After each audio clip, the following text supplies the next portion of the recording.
And from now on, do trade in their own currencies, get right around the dollar. There today, Brazil, in our hemisphere, largest country in the Western Hemisphere south of us, cut a trade deal with China. They're going to, from now on, do trade in their own currencies, get right around the dollar. They're creating a secondary economy in the world, totally independent of the United States. We won't have to talk about sanctions in 5 years because there'll be so many countries transacting in currencies other than the dollar that we won't have the ability to sanction them. Today, Brazil, in our hemisphere, largest country in the Western Hemisphere south of us,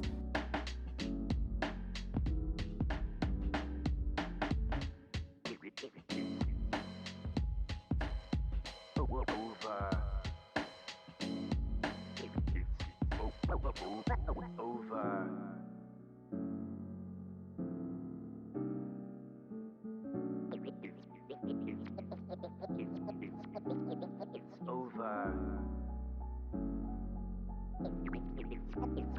over.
Hey guys, so I'm up for a stream again. It's a little bit later than I had planned to do it. Things come up, but thankfully it wasn't too much later. Mercer is in the house, and Trump is a good little goy. Seeing if I can catch up on any messages in the chat here. Thomas White, I remember he was in one of my streams earlier, and just in the comment section, and I was gonna check in on his streams, but I completely forgot about it. It completely slipped my mind. So yeah, it's a shame that he's doing something today, I guess, or he was going to, and he's not now. But yeah, it's kind of annoying because the day before yesterday, Tuesday, Big Taco Tuesday, as soon as I heard what was going on, I'd already had the thumbnail in my head. And I was going to take that Iranian, fake blonde diaspora chick that I had made up in my first, I think it was Copium 8. And I was going to make her holding a taco in her hand, just looking really disgusted at it. But then, of course, I knew as soon as I started reading what the terms were for this alleged ceasefire. It's like, there's no way. There's no way this is going to be accepted by the Israelis. It's not going to happen. I was kind of hopeful because, if it did turn out this way, it would be total, I guess it would be total Aryan victory if we consider Iran be the land of the Aryans. And it would have been good news for the rest of us too, because that would mean that the oil shock would be a lot milder than what I was expecting. It would also mean that I got part of this wrong, in that I was expecting that the Israelis would, when the time comes, they would start hitting the oil and gas systems, energy infrastructure in Iran, and then provoke Iran to hit the Gulf stuff and just completely destroy the economic value of the Gulf, so that Iran couldn't use it as leverage. I was expecting that, and I still think that's going to happen. Now, obviously, Israel realized that this deal was cooked up without its foreknowledge. Allegedly, Trump was given this 10-point agreement and didn't even bother reading it. And just agreed to it, and then it turned out it was everything that Iran wanted, more or less, was delivered in that agreement. And I was even thinking it was crazy. I was gonna say in this stream, assuming that the Taco Tuesday didn't happen, I was gonna talk about there was this article written by Javed Zarif, who is the former foreign minister of Iran, and he got a lot of flack after writing this article because he was saying Iran should basically go back to the JCPOA, but use the Strait of Hormuz as leverage to ensure that they don't get backstabbed by the Americans again, and that the sanctions really are lifted. And I thought, this would actually be the most likely outcome. That would be a politically tolerable outcome for America. So I found that him getting attacked for coming up with that idea, more or less, I mean, it's not exactly what he said, but it's pretty close. I figured that would be a realistic resolution to the situation, and it would really put Iran in a stronger position too, because they got to do something. They can't just leave and just do total obvious surrender, not even getting the nuclear uranium. I was going to talk about that and just say, I think it'd be more realistic for them to accept that. But now, I don't know. I mean, there's, oh yeah, the draft is something we're going to be talking about, by the way, Illusion. I was talking to a friend of mine who is of Pakistani background, and he was convinced that this was shenanigans. This whole ceasefire thing was basically like a scheme that was cooked up by the Pakistanis to try and win the war on behalf of Iranians and just undermine the U.S.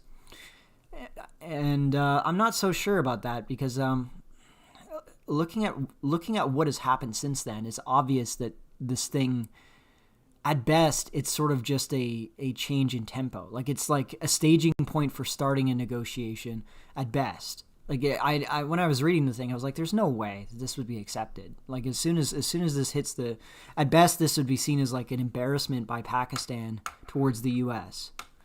You know, and I was, I think a lot of people underestimate Pakistan and their influence, but I was like, I'm not so sure about that. And Jay Gellum not backstabbing you, not going to happen. Oh, yeah. Yeah, the only way that they could do it, though, is they could, like, Hormuz is so economically valuable that that Iran can use it. It's almost like, it's not the same as having a nuclear weapon, of course. But, I mean, for what it is, it's very useful. You know, you can, like, what I suspected the Iranians would do, and I think I talked about this in my previous stream, was they would require, if you want anything passing through the Gulf to go to your country, you could not have sanctions on Iran. And that's how they would keep the sanctions off. You know, and it probably wouldn't work for Europe because Europe only imports about 10% of its gas from and oil from the Gulf. But it would work for Asia, and Asia is a lot more important. Anyways, as far as the draft, this was something I was going to talk about. It's a little bit misleading the way that it's being discussed because, let me see here. I'm just going to pull it up now.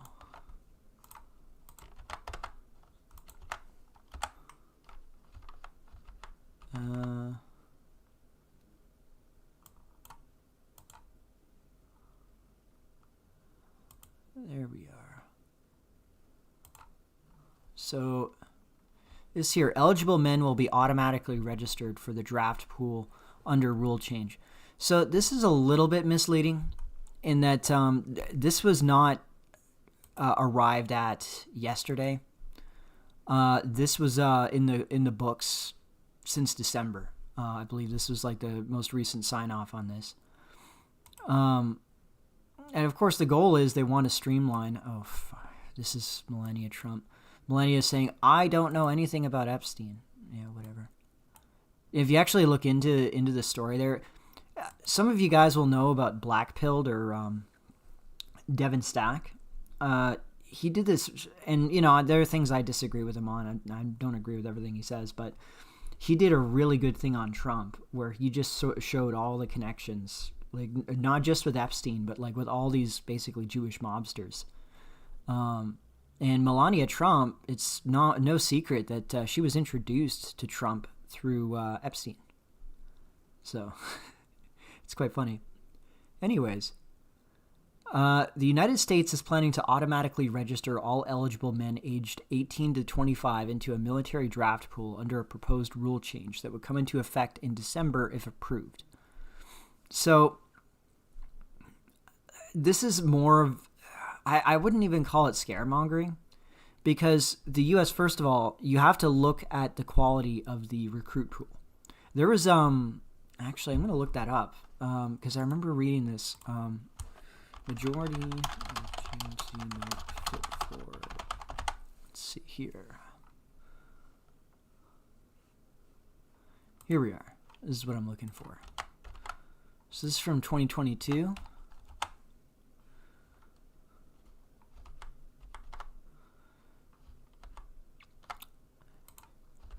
Even more young Americans are unfit to serve, new study finds.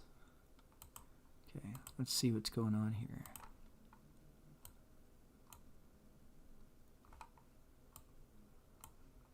A new study from the Pentagon shows that 77% of young Americans would not qualify for military service without a waiver due to being overweight, using drugs, or having mental and physical health problems. Aside detailing the findings from the Pentagon's 2020 Qualified Military Available Study shared with military.com shows a 6% increase from 2017. It showed 71% of Americans would be ineligible for service.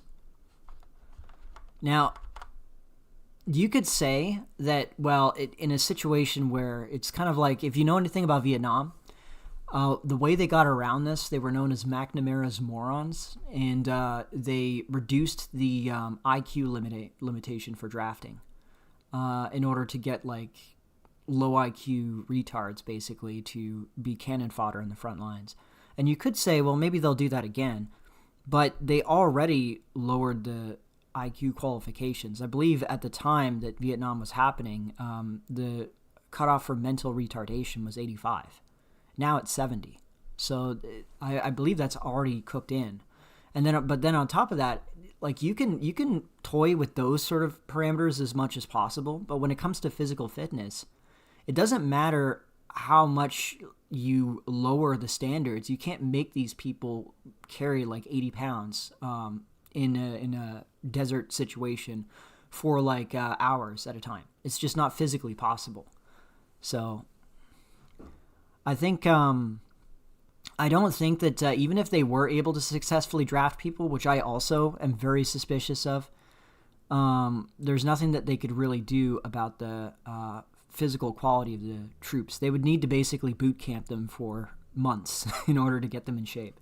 I'm not sure if they could do that. Trump's mentor as a young man was Roy Cohn. Oh, yeah. And Roy Cohn wasn't just Jewish. He was also allegedly gay. And then it sort of makes some weird connections there.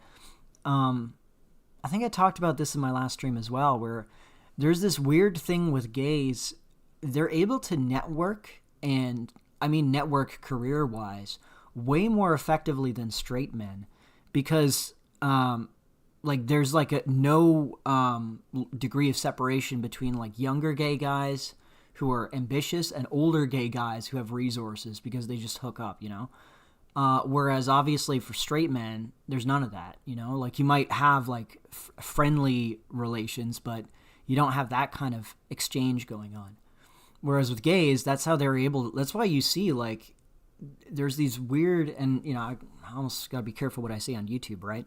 Because it's like these networks of people are able to embed themselves and establish themselves really effectively because they have these relationships that are just categorically impossible for straight men. You know, it's quite interesting. And so you wonder, how does like Peter Thiel and his other network, how do they establish themselves? Like, how do they find people that they're allied with? Why is it that we see, like, if you were to do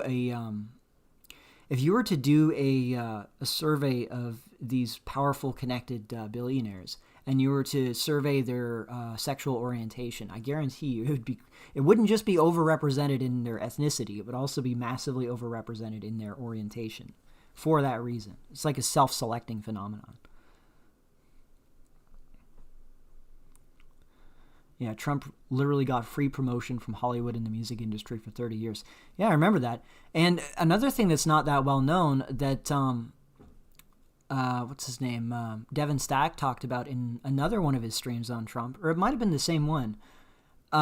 He showed that, I think it was in the 90s, Trump actually entered as a spoiler candidate to thwart Patrick Buchanan's run for president, or run for the Republican nomination for president. And he would attack Pat Buchanan as an anti-Semite, even back then. You know, like, you can understand that most of these people, they don't understand, by these people I mean like the regular voters, they don't understand this stuff because they don't have the information, right? And you shouldn't really need to know this stuff, like the way that the political system should work. You shouldn't have to have this esoteric knowledge of the candidates'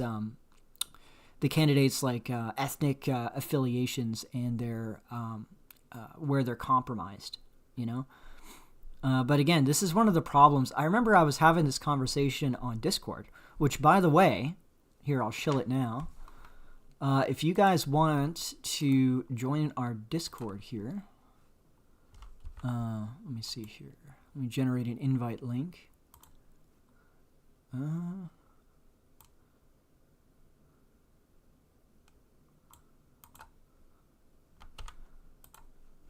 Okay. Right here. If you guys donate to, or either send a super chat or anything, it doesn't matter how much, you can get access to the Discord server where we have these conversations privately, and it's a lot easier to talk, you know? You gotta be careful what you say on YouTube. But yeah, so there's my obligatory shilling. Anyways, let me see here. If China backs Iran, it's effing over for Iranians. I might be coping over tolling the straits. If China backs Iran, it's over for Iranians? Who is it? Why would it be over for Iranians if China backs Iran? I actually don't think... I think China would be more concerned about getting the strait open than supporting Iran's political goals. You know, like... I think if Russia and China could throw Iran under the bus just to get the strait open, they would. Russia, because Putin's only pretending to be opposed to the West. Like, Putin is really he's like a desperate Atlanticist thinker, and it always has been. China just cares about making money. I would say like Iran's the only country that's really seriously resisting America. Oh, no, I'm looking at live chat right now. I see live chat here. Anton, you have to be careful. If you use certain words, you have to be careful because it will get deleted if you use certain verbiage, right? Remember, the first stream I did, we ran into this problem where the stream got taken down just because of certain words written in the super chats. Or not in the super chats, excuse me, not even the super chats. It was written in the text box here in the live chat. Yeah, Roy Cohn helped torpedo the McCarthy hearings and a commie infiltrate. Well, the problem with McCarthy was he was also too afraid to name the real issue, right?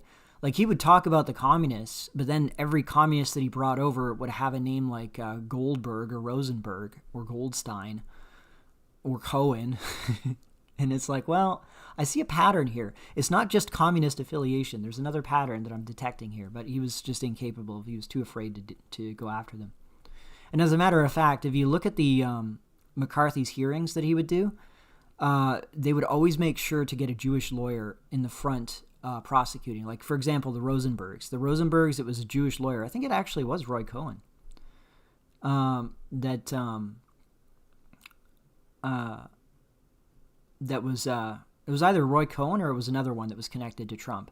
That was the prosecuting lawyer for the Rosenberg trials. And for anyone who doesn't know this stuff, because it's kind of esoteric American history, the Rosenbergs were discovered to have been spying on America, and I believe they also stole nuclear secrets. Like they were the reason why the Soviet Union had access to nuclear weapons, or like they were able to develop nuclear weapons. That's my understanding. And when they were found, they were both executed. But, you know, it was like, well, why did they have these loyalties?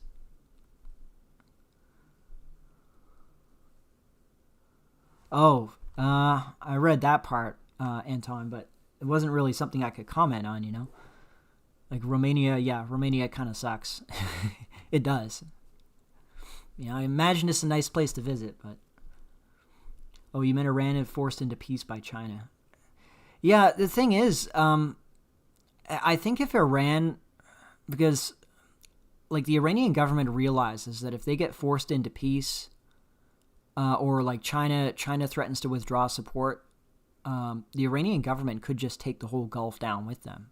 Because I think at this point now, they realize it's existential. Like, if they don't win this war, it's over. Their government's gone.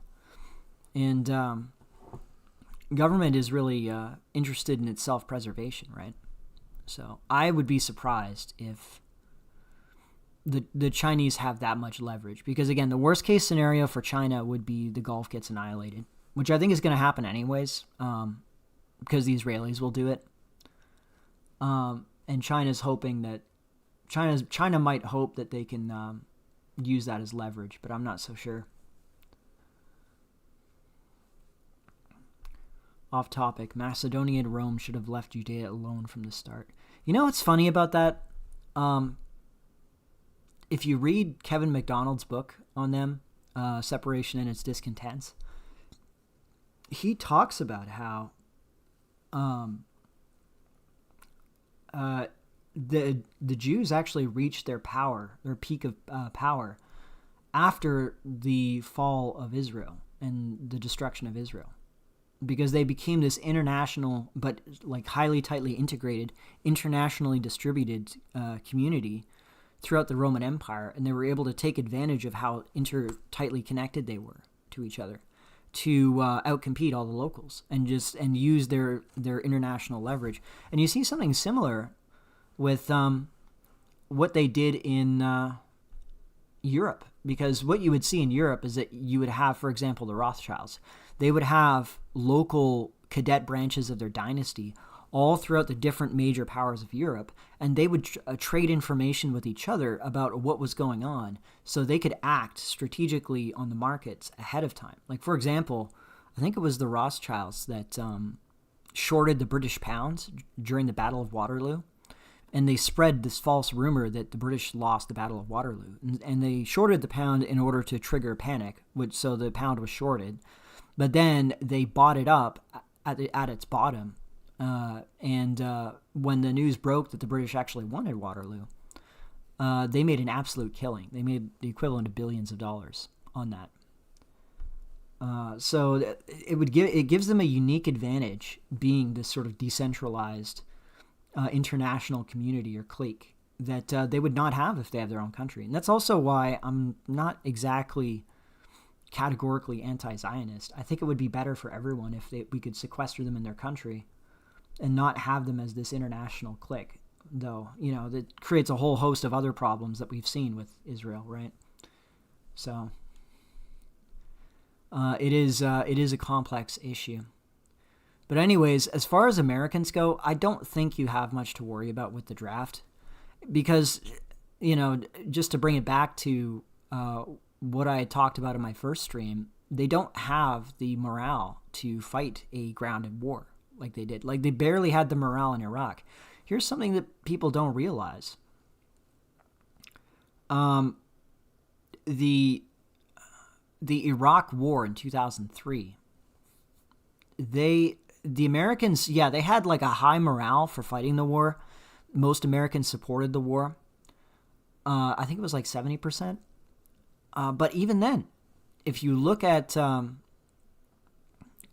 where the what the actual strategy was, the Americans didn't just send their troops in and fought hand-to-hand combat with Iraqi ground forces.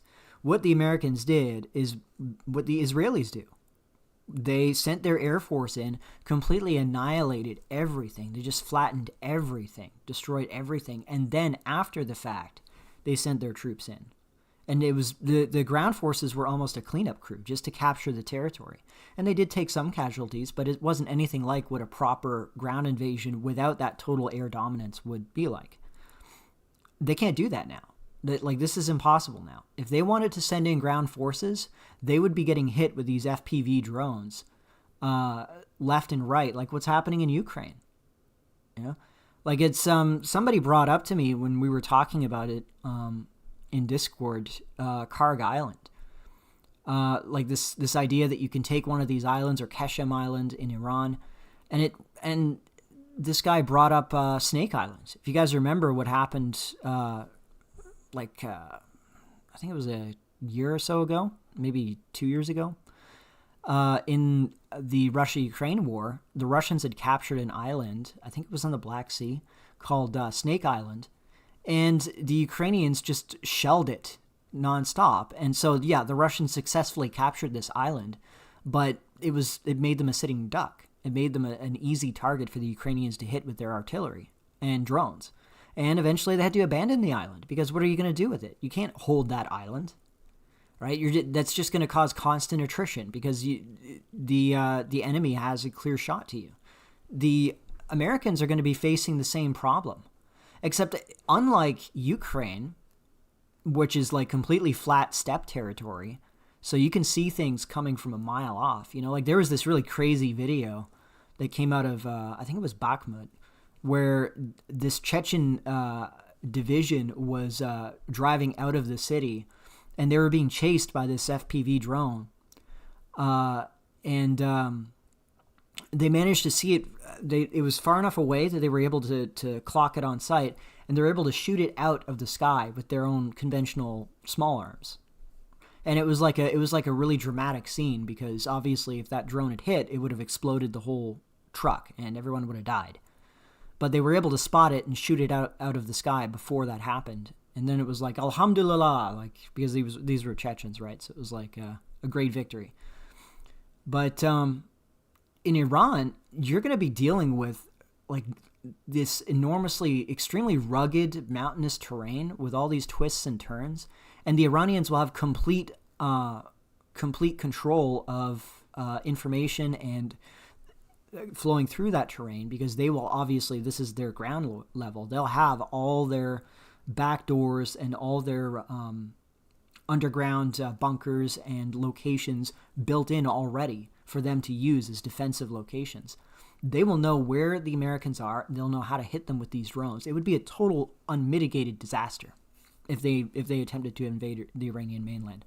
And they know it. So now we're in this Mexican standoff where the only victory condition I could see the Trump administration doing is if they can just scare the Chinese into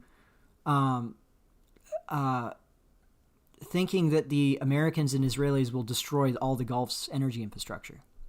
And that the idea then would be like pressure the Iranians into making an agreement in order to avoid that happening. Like that's the only thing that I could see them do. And even then, I don't think that would work, because the Chinese don't have that kind of leverage over Iran. Like the Chinese have a lot of leverage and influence, and they could like deny Iran access to their up-to-date satellite information, but that's only good for hitting moving targets. All right, like if Iran wanted to go down that road, all the desalination plants in the Gulf, all these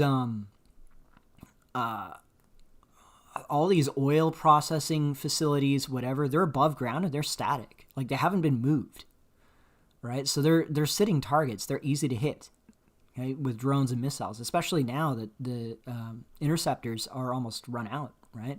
Like they don't even need to use missiles. They can just hit these things with drones and blow them up with drones.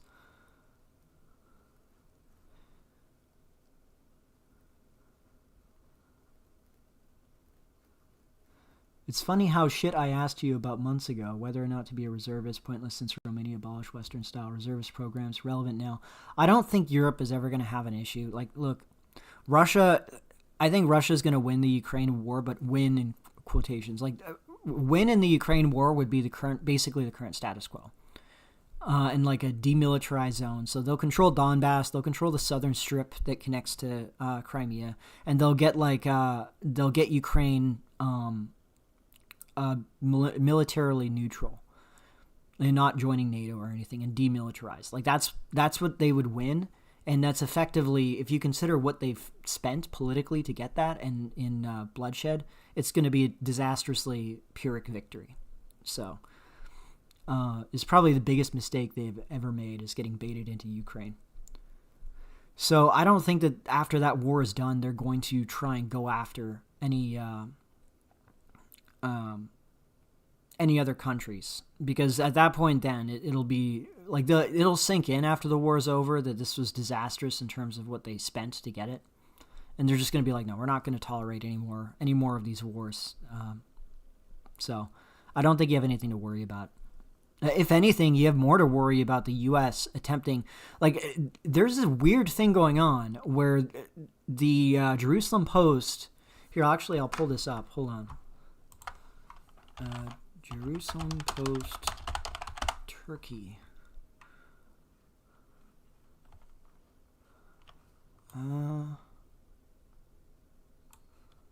Here we are. So this is 3 days ago. Okay, this is an opinion post, so it's not strictly speaking a policy position by the Israeli government. But it's actually the former Prime Minister of Israel, Naftali Bennett, also made claims to the same thing, where he's like, Turkey is our new enemy. And, Jerusalem Post, literally, right? Hang on one second. I should read this off. I got a donation from Epic Child after my previous stream, and it just says Snowman as the message. Thank you, Epic Child, for 6 USD. Anyways, Turkey's the new Iran, Ankara's growing challenge to Western interests. So, the theory that I had, because I've had this conversation with a few Middle Easterners about like what they're planning to do here, I think what could happen is, I think they've priced in that they're going to lose the Gulf. And the fear is that Turkey could come in and take over the security agreement with Gulf states from America.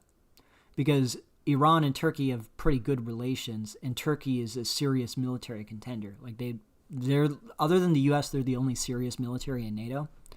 But then the question is, well, what happens if the U.S. withdraws from NATO and Israel attacks Turkey, and then Article 5 could be triggered? What's going to happen then? I don't think Europe would actually join that, because Europe is controlled by America, like the current governments in Europe and Israel. But it still is kind of interesting that this could be what happens. But I would consider that to be highly unlikely.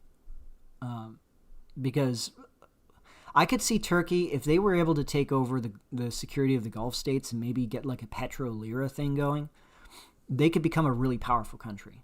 And they could potentially threaten Europe because they have the military capacity, and then they would have the economic basis to do it. But I just don't think that they would be I think they would be trying to take over the rest of the Middle East first before they mess around in Europe. But Israel could draw them in. They're crazy enough to do it.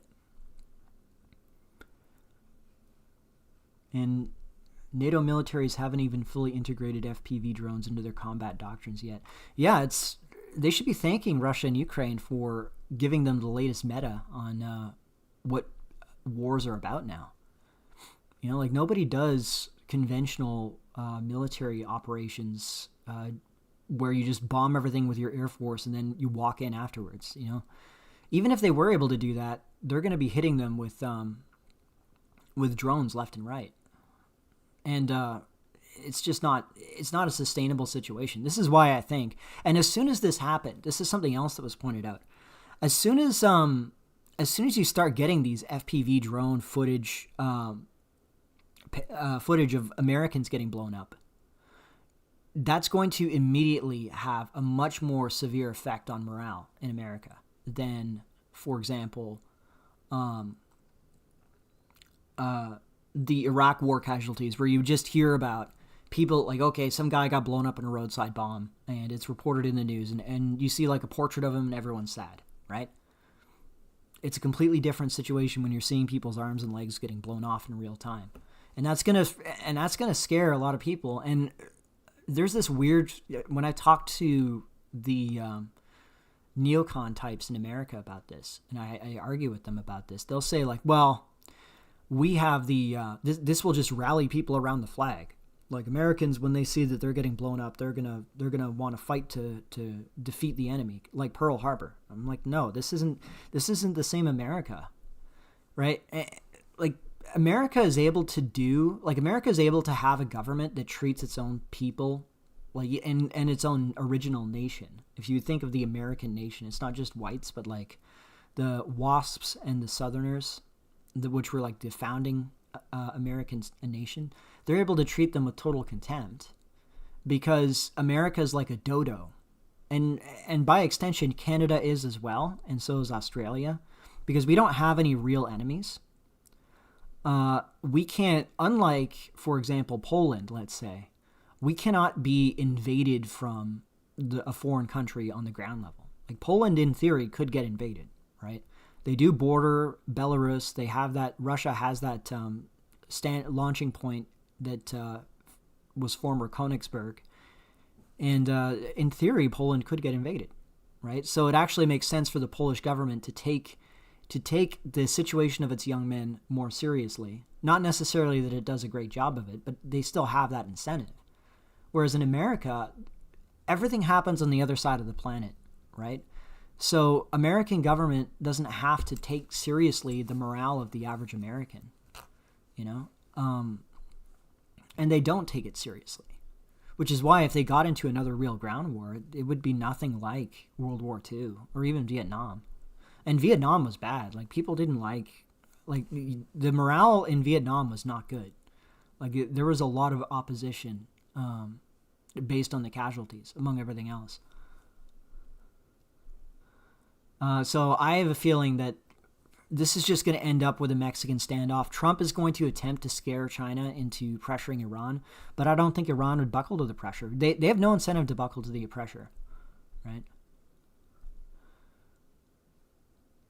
And let me read this here. I mean, it's not like anyone in Europe is actually going to sign up to their nation's military salaries or ask for officers, and you surrender what illusions of rights you thought you had, so you cannot talk about anything politically incorrect. Yeah, apparently they're trying something in Germany where they are preventing Germans, like German citizens, from leaving if they're men within a certain age bracket. It's really funny. You know what it kind of reminds me of? I'll see if I can find this tweet.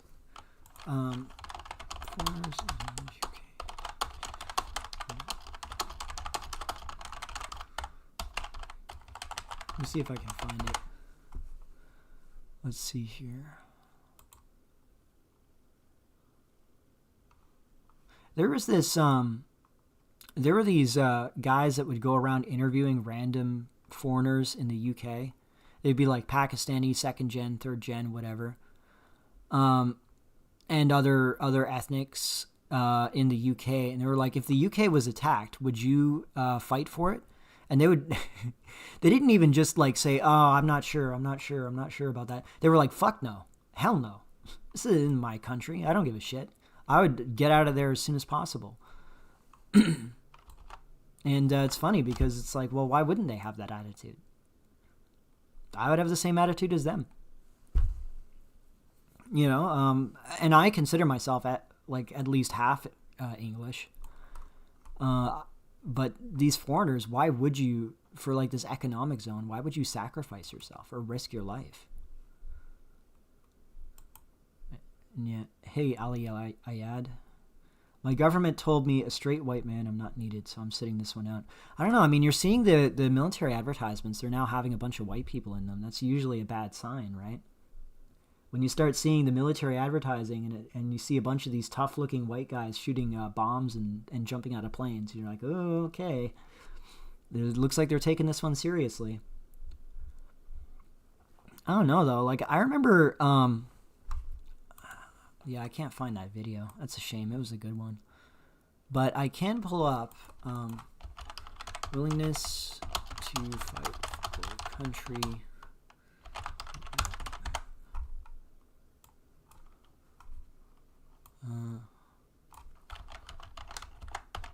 world map. Let's see here. Here we are.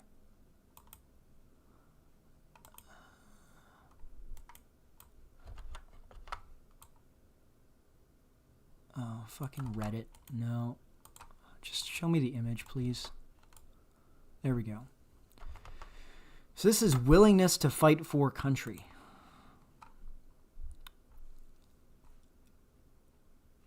So Finland is the highest at 74% because these are just the Finns. What are you going to do with them?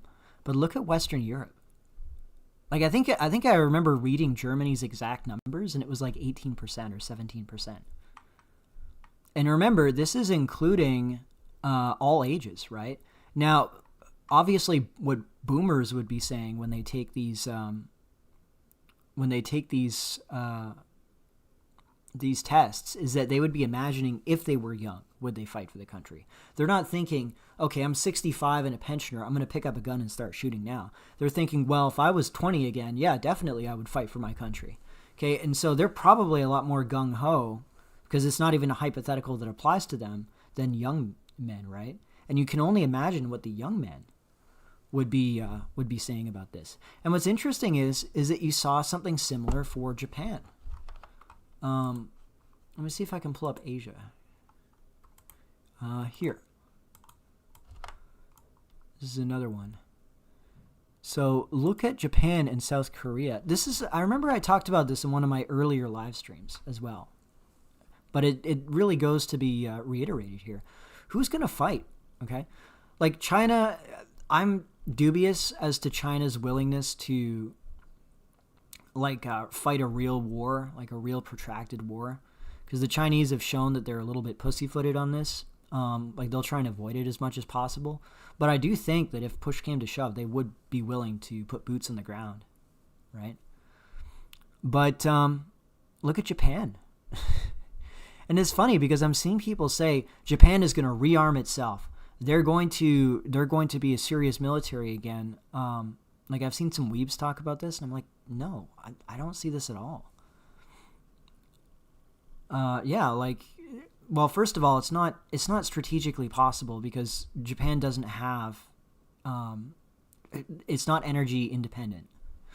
So as a result, they could not support their own war effort. This is why Pearl Harbor happened, by the way.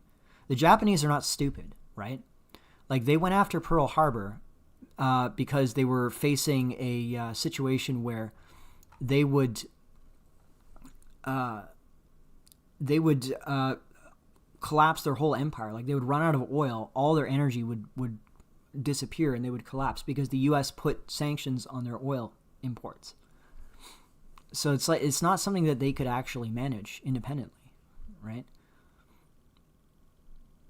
La Luche v Britannia will save Japan. You know, I was told that there was this anime. It was like a something Galactica. Let me see if I can find it. Let me see. Weeb content. I gotta check this on my Discord server because Prem, who is a regular in our Discord server, has wanted me to do a stream of an anime. It was like something Galactica.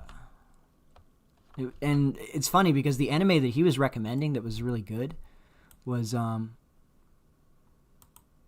me see. It was also recommended by a lot of neo Yahtzees as being like based in super right wing. Let me see here.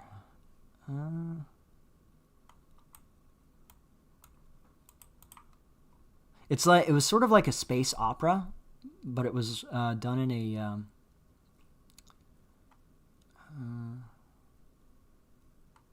let me see. Oh, I can't seem to find it. Oh, well. Legend of the Galactic Heroes. That's it. You got it. Legend of the Galactic Heroes. And he was like, I should do like a marathon stream of that. That's something I might consider. Let me catch up here, though. Imagine sacrificing yourself for 500 USD a month. Well, there's the other side of this, though. Is like this is one of the things that we had talked about before, where the economic situation is becoming such that like the personal issues about being socially isolated or alienated, not finding a woman, whatever, that stuff is becoming a secondary issue because people are just struggling to survive. And then, well, if they up the money to a certain point, maybe that would be sufficient, you know, to risk your life. Like apparently that's what they do in Russia. Like if you look at the pay for soldiers in Russia that are on the front lines taking these drones to the face, it's actually very high for Russia. And if you survive your deployment, you end up doing very well for yourself as a soldier. So it's high risk, high reward. And there's a lot of guys who are in an economic situation where they might be willing to do that. You know, if there's no alternative, why not? But of course, in this situation, these guys would be not much better than mercenaries, right? So it's hard to say. But yeah, it's Legends of the Galactic Heroes. That's what it is. He was saying I should do a stream of that. I might just do that at some point. It's not really on point for what I like to talk about, but so it wouldn't be like a mainstream, but it would be like a side thing perhaps. And something bigger than personal gain. Yeah, but that's what they're relying on, right? Like personal gain. So actually what's interesting is if you look at Israel's chimp out in Lebanon after this peace agreement was, and it's so confusing what they're doing with the peace agreement, but like after the ceasefire had been discussed as being accepted, you immediately saw the Israelis focus all their attention on bombing the shit out of Lebanon. And what that kind of tells me is that I think that the 10-point agreement was not, I think that it was misrepresented as being like accepted by the Americans.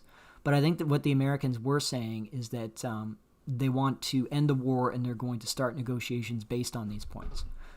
And the proof that the Israelis have accepted this is that they're going after Gaza, or going after Lebanon and bombing the shit out of Lebanon, because Netanyahu at this point will be desperate for any kind of win in this war. Because if it gets accepted, even if it gets accepted on like the Javad Zarif style of acceptance, where Iran does give up its enriched uranium and it takes sanctions lifted off of it in exchange for that, that would still be considered a severe loss for Israel. Right? At that point then, if Netanyahu doesn't have some kind of win out of this, that's it. And it's hard to say. I still think that they will attempt to blow up the energy infrastructure, because that's like the only thing they could do to prevent Iran from becoming far stronger from control of Hormuz would be to destroy that infrastructure. You know, that's the only trump card that they have. If they don't manage to succeed with that, and actually, funnily enough, like one of the attacks that happened after the ceasefire was from the UAE. It was a UAE fighter jet, and it kind of struck me as crazy, because these countries are way more vulnerable to their infrastructure getting fucked up than Iran. One thing people don't realize, like, yeah, Iran is a dusty, dry, mostly arid country, but they have enough arable land that they actually export food. And the Gulf states, they got most of their food from Iran. People don't realize that.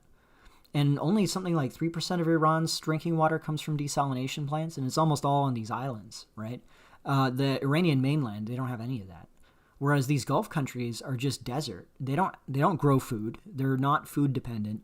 They're not. They need desalination plants for like 3/4 of their water. You hit their oil refineries and their oil pumping systems, and you hit their desalination plants. Their countries are gone. They cease to exist. Which is kind of baffling for me. Like, why would the Emirates do this? Like, what could they have been told by Israel to make them throw their country away like this potentially? It's hard to say, because they went straight after Iran's oil refineries. It's like, yeah, like Iran could lose all of its oil refineries. All Iran has to do is keep control of the Strait of Hormuz, and then toll all the countries that want to export their oil, and say, we're going to rebuild our infrastructure, and we're going to charge a percentage of the profit that you get from shipping the oil out. We're going to charge a toll on that, slap a toll paid on that, and we're going to rebuild our infrastructure using that. They don't even need their own oil exports. They could lose all of their refineries as long as they control Saudi Arabia's exports and Kuwait's and Iraq's. Like, they're good. Let me just catch up here. Bro's an army recruiter for Inkies. That's what we need. We need some army recruiters to come in and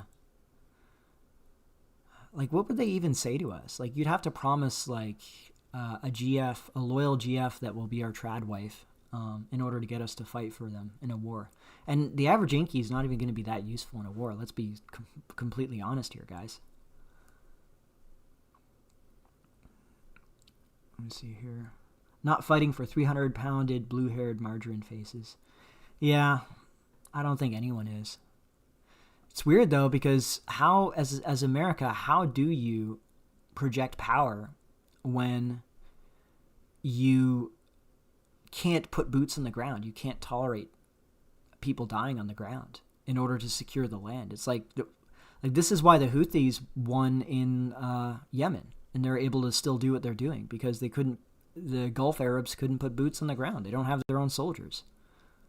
So they lost that war. Even though they had the total air supremacy, they were able to bomb them to the Stone Age. They still lost. And Grey Pill rants, what GF, every woman in America is fat. That's true, but there are some of these guys out here who have these horrendous fetishes where they actually prefer women that are fatter. And I didn't know that these people existed in real life until I encountered them. And the U.S. military might be primarily focusing their recruiting efforts on these guys.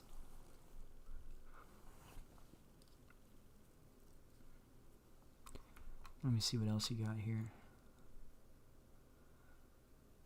Give me a big-bootied Orthodox Jewess. I might reconsider becoming a Zogbot. Oh, yeah. Yeah. We need, what's her name? Abigail Shapiro? We need to get, like, an army of Abigail Shapiros to be delivered to our doorsteps in order to fight for Zog. You got to make it palatable for us. Actually, it is funny that Israel pioneered that whole sort of attractive women as political legitimacy thing with the IDF chicks, because they would always use the IDF chicks in photo shoots or whatever. It'd be like hot women with guns and IDF patches. And it's interesting. It seems like the Jews are always on top of these trends. Got to give them credit where it's due. Like, these are not stupid people. They know what sells. All shit libs have some kind of fetish. Yeah, I'd have to say I don't think fetishes discriminate based on political affiliation. But I know what you mean. No way forward other than being a merchant sailor. See, that sounds great, but then look what just happened in Hormuz. What happens if you're traveling through Bab el-Mandeb and suddenly you get rockets firing over your head? You get rockets firing over your head because Israel decided they're going to bomb Lebanon or Iran again. It's over for you. Imagine being a ship cell right now. A ship cell trying to get through the strait. You finally got a GF. She's waiting for you back home, but now you're trapped in like a sandy shithole for like months now, 2.5 months now. She gets bored and finds someone else. Like all that hazard pay for nothing.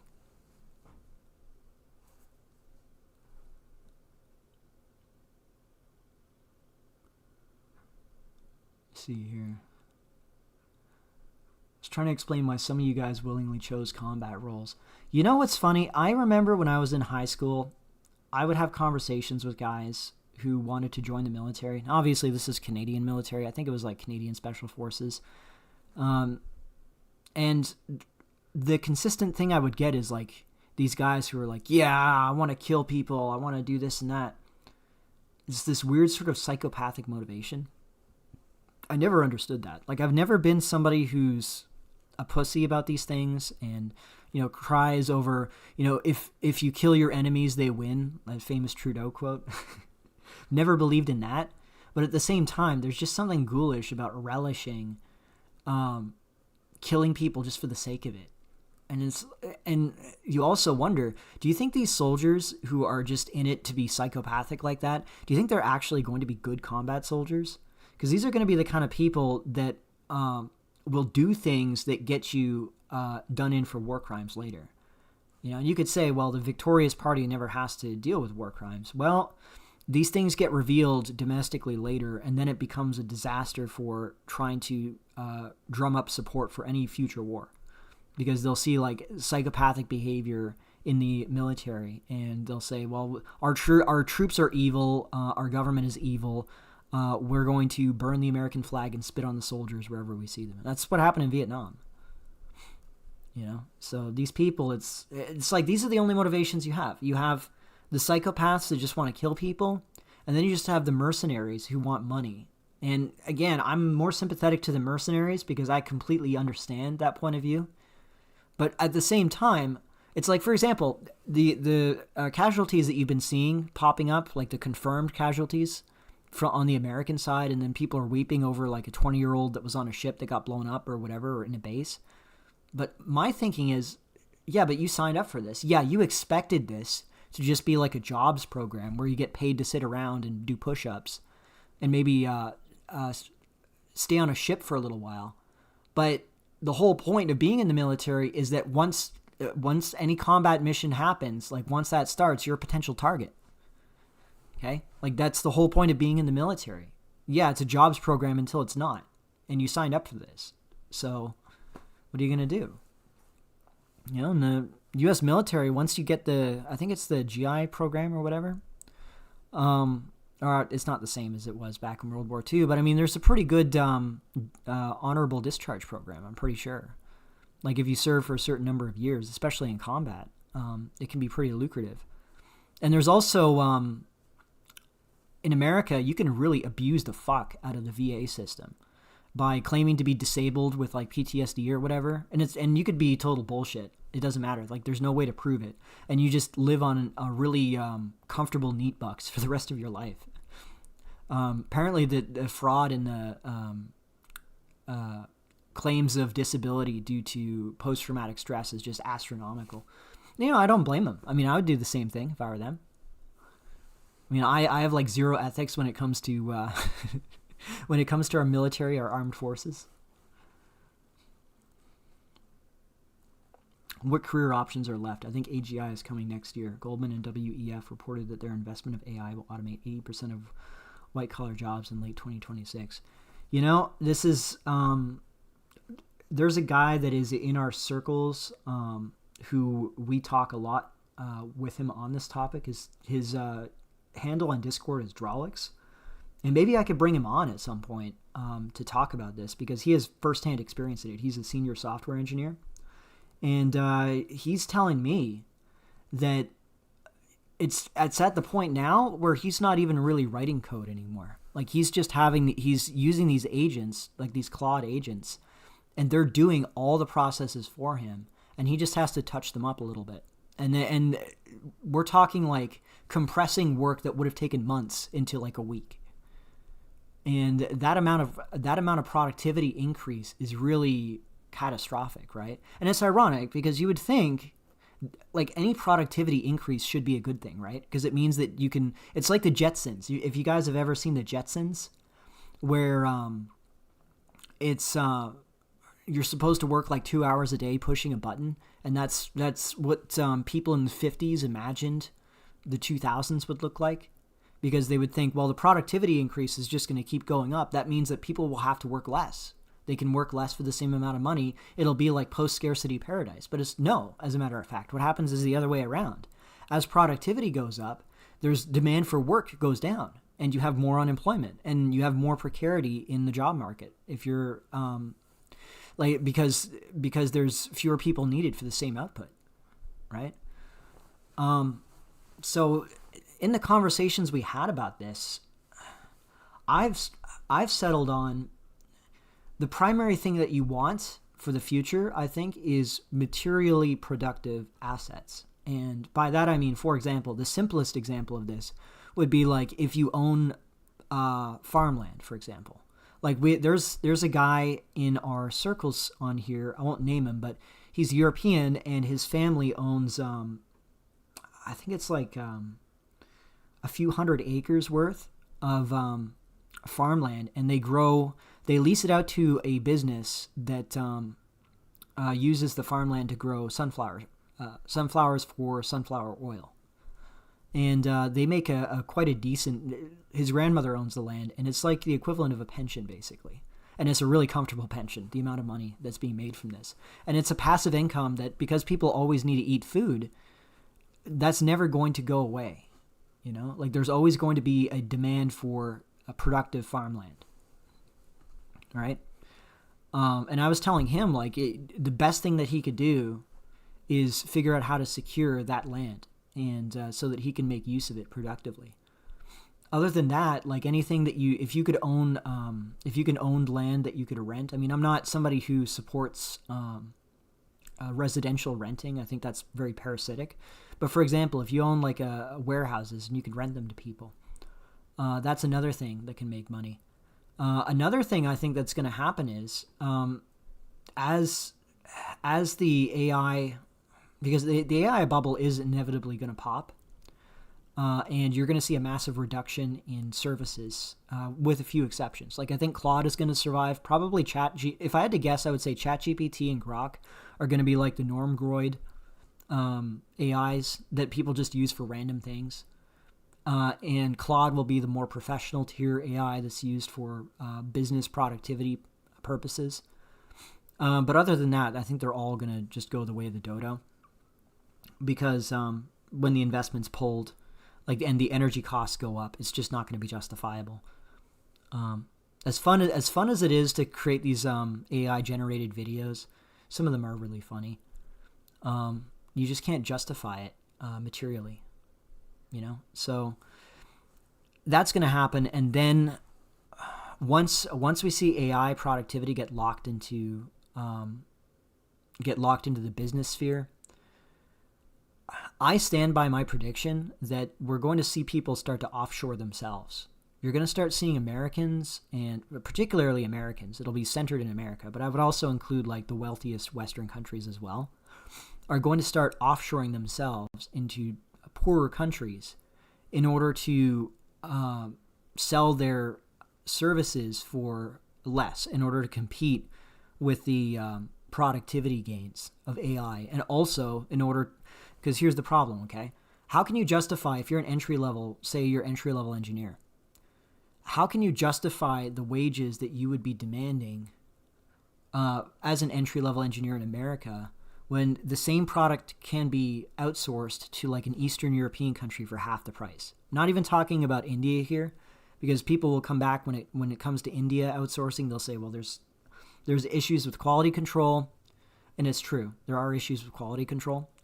But if you set aside the quality control problems in Asia, you still have Eastern Europe where the wages are like half what they are in America for these positions, but they're the same quality education, same quality output.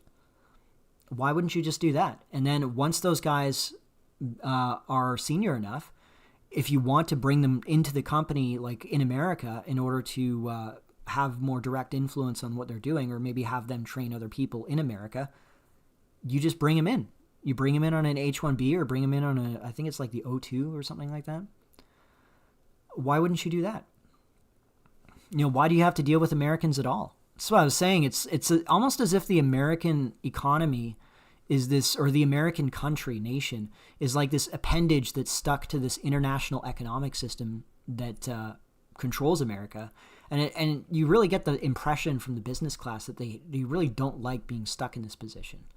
They don't like that they are stuck with Americans, and they have to like pretend to care about the prospects of American students, whatever.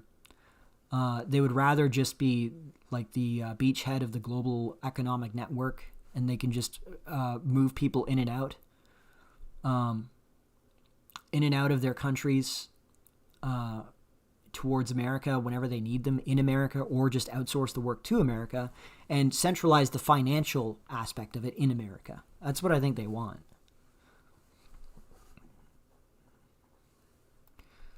Let me see here.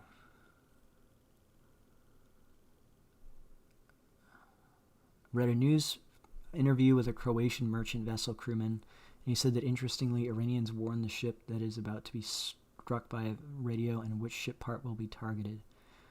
Yeah, I don't think the Iranians look. The Iranians are not stupid, right? Like they're not doing like the Somali pirate thing where they're just trying to loot and pillage or whatever. If they could avoid hitting any ships, I think they would.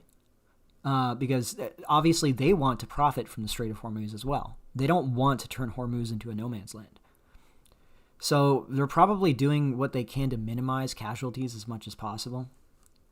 Doesn't mean there will be zero casualties, because people were still trying to go through the strait. If you remember that Trump thing where he was like, we've already bombed Iran so that they're incapable of contesting us. You just need to have the bravery to go through the strait. This is the funniest shit I had ever read. Like, it almost sometimes it feels like when you read Trump and you realize he's the president of the United States, in theory he's the most powerful man in the world in theory, and then you read shit like that and you're like, is this like some surreal fever dream or something? Like, is this actually the world that we're in now, where we have the president like going, open the fucking strait, Allahu Akbar, we're gonna blow you up and annihilate your civilization. And then he's like talking about how he's going to annihilate Iran with the Easter Bunny beside him. Like, what the fuck is going on? Like, what universe am I living in now? But, yeah. And there is a difference between people with the warrior spirit and people who just want to kill. Well, yeah, and the latter ends up getting you into a lot of trouble, right? Like, these are people that will... Actually, a good example of this is Douglas MacArthur. Because Douglas MacArthur... he was one of these types who was he was interested in his own personal glory. And if we had left MacArthur up to his own devices, he would have dropped nukes on China. He would have attempted to invade China or invade the Soviet Union. It would have been World War III and nuclear apocalypse. And that's what happens when these people get to positions of power. It's just like, you don't want these people in your military. They're not good. Right? Being stuck on some ship for 6 months at a time is bad enough. Nice inky career path. Yeah, well, it's that's what happened with those aircraft carriers that they had sent over to the Persian Gulf, right? They were allegedly the washing machine caught fire and it put the whole ship out of commission. They had to bring it back to port. Like, I wonder about that. Not so sure about that.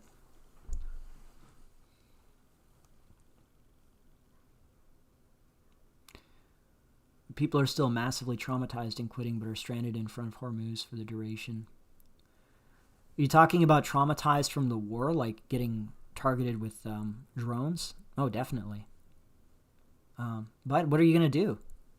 Probably, I imagine that if they were to tow their ports or tow their ships into Iranian ports and just offload all their shit and just go through the strait completely empty, they could probably get out of Iran, like get out of the Strait of Hormuz if they really wanted to. But, yeah. Anyways, in addition to the AI problems, there's some upside, right? One of the things that we get from AI is it massively reduces or lowers the floor for certain things. And it had occurred to me initially, because I was looking at some of these AI slop, because you'll see AI slop music channels or whatever, and they'll have like these anime scenes that are obviously AI generated, and then they'll have AI music as well. But what you realize is this is like the basic bitch tier understanding of how AI works. Like, these are not people that are that have mastered how to use it in a fine way and like use it in the editing process and in the production process. They're just generating shit off the fly, and it already looks quite good considering it's AI slop. And it occurred to me that like we're still like, okay, it's amazing what these AI machines can do in terms of outputting things, that you just type a prompt, it'll output a fully functional video. But we are still very much in the early stages of people developing the best practices for how to utilize this AI. Like the human element is still way far behind when it comes to figuring out the most efficient and most productive way to use these AI tools. And I think what you're going to find is it's going to become a lot easier to run things online or to run any kind of like business enterprise that you have. Like I was talking about how there's this peculiar thing, and I need to do more research into it, but there are entire colonies, like colony cities in the Philippines of Koreans. And I'm not talking about just like sleazy Korean dudes that are just there with like 20-year-old Filipinas and they're in their 50s. I'm not talking about that. Though that does exist. I'm talking more so like there are entire communities, including Korean women, like men, women, and children. And they have like police, they have schooling systems, and they've created these entire self-sufficient colonies in the Philippines because Korea is so impossible to live in. Just in terms of cost of living, it's just miserable. And I was thinking, like, I think you're going to see that to an extent with Western countries, especially for people that have some remote source of income. You're going to see people outsource themselves to these much cheaper countries to live in, and eventually they're going to establish colonies just like the Koreans did. I think the Koreans are ahead of the game because Korea is just so much more dystopian. But I don't think that, like, if I was thinking of something to do now, I would be looking at like the condition of my country. If I was American or if I was Canadian or Australian, which I am Canadian, but I would be looking at, okay, the cost of living is just going to keep going up infinitely. We're going to get infinite Indians, and it's just going to tank the quality of life for everybody. Like just them being around. Look, I mean, there's some great Indians, but listen, they're just not as large crowds of people. They're just not pleasant to be around. And I would be thinking, I know that I don't like this condition. I don't like living in this situation, and I know that there's a lot of other people that have the same feeling. It's like, well, there are countries that have designed their visa system around people living there from Western countries, living there cheaply because they have the infrastructure to support remote work, online work, and they will take the hit in like the really fine tier stuff like high level medicine or whatever. They'll take the hit on that in exchange for the much cheaper cost of living and better quality of life. You know, men or women.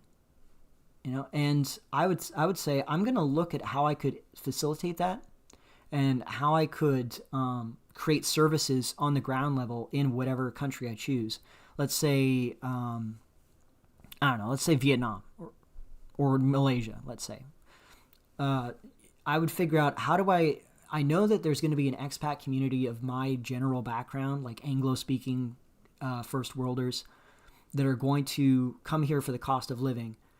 Is there something I can come up with to facilitate that for them, make it easier for them to outsource themselves and establish themselves and like create a little mini colony? That's what I would be looking at for potential future enterprise, like business. That's what I would be looking at for sure. You know, we are Charlie Kirk. Remember his flame. We carry his flame. That is, yeah. It was pretty crazy how all these people what really off-put me was because I was never a fan of Charlie Kirk. I always thought that he was a complete grifter and snake. I didn't cry big soppy tears when he got shot, but at the same time, all these leftists were just like overjoyed about him getting shot in the neck. And I remember thinking, like, they don't hate him because he's a grifter or whatever, or he's like a pro-Israel shill. They hate him because he represents my political views in a much milder form. So it's like if they're willing to cheer and just have the best day of their lives over him getting shot in the neck, what would they tolerate or what would they want to have happen to me? And that's the spooky thing.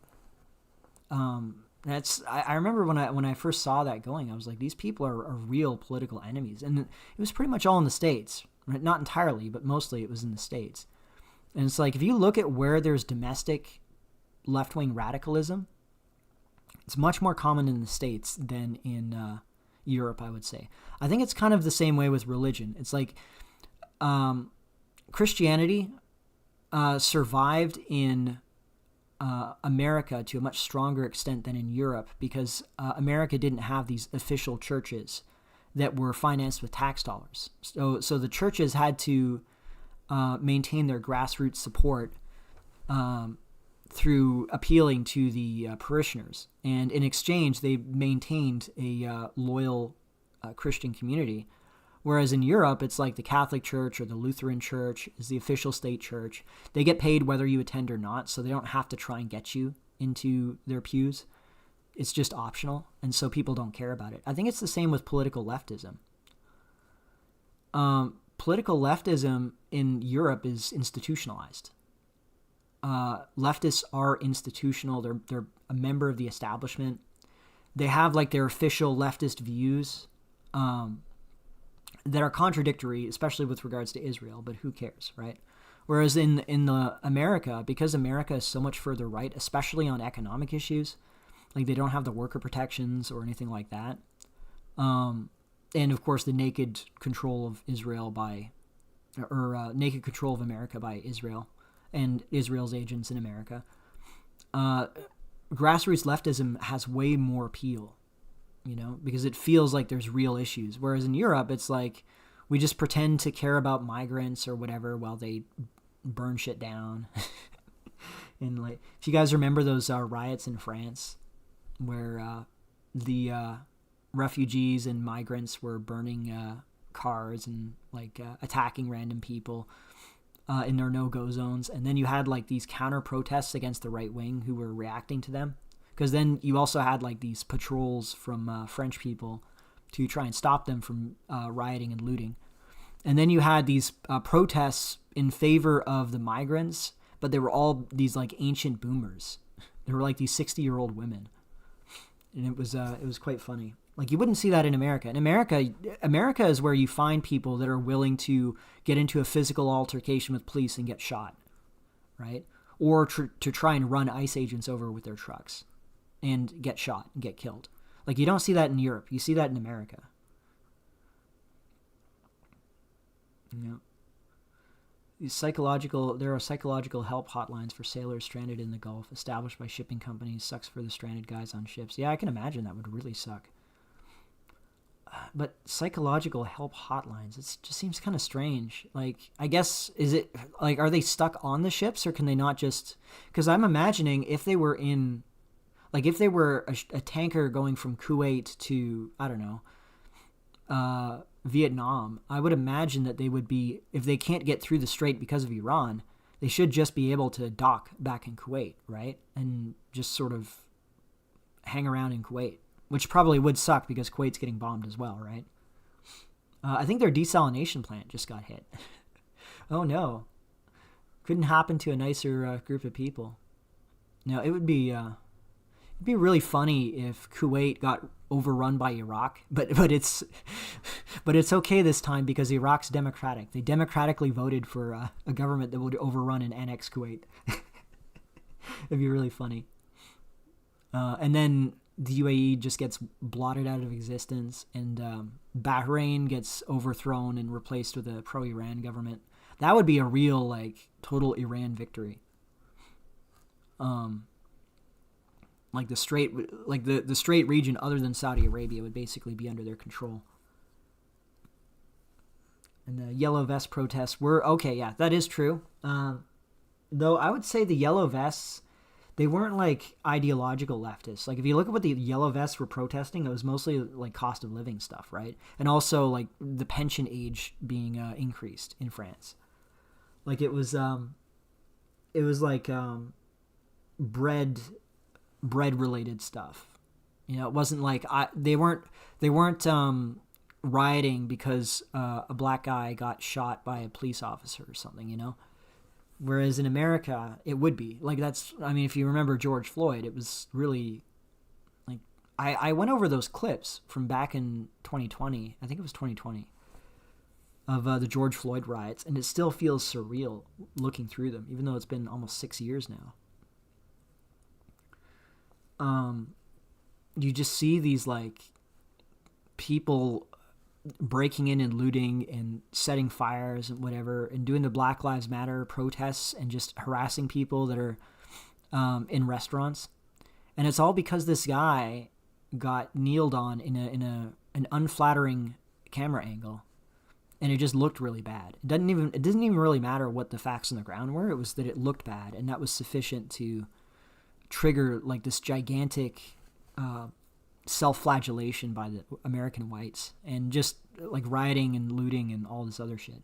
Like you don't see that in Europe, really. I mean, among the local population. Like, yeah, you will see migrants loot and burn shit down, but like you do see that in Sweden, for example. But the Swedish or the Germans or the French, you don't see them flagellating themselves in like the same way. Like America seems much more radical grassroots.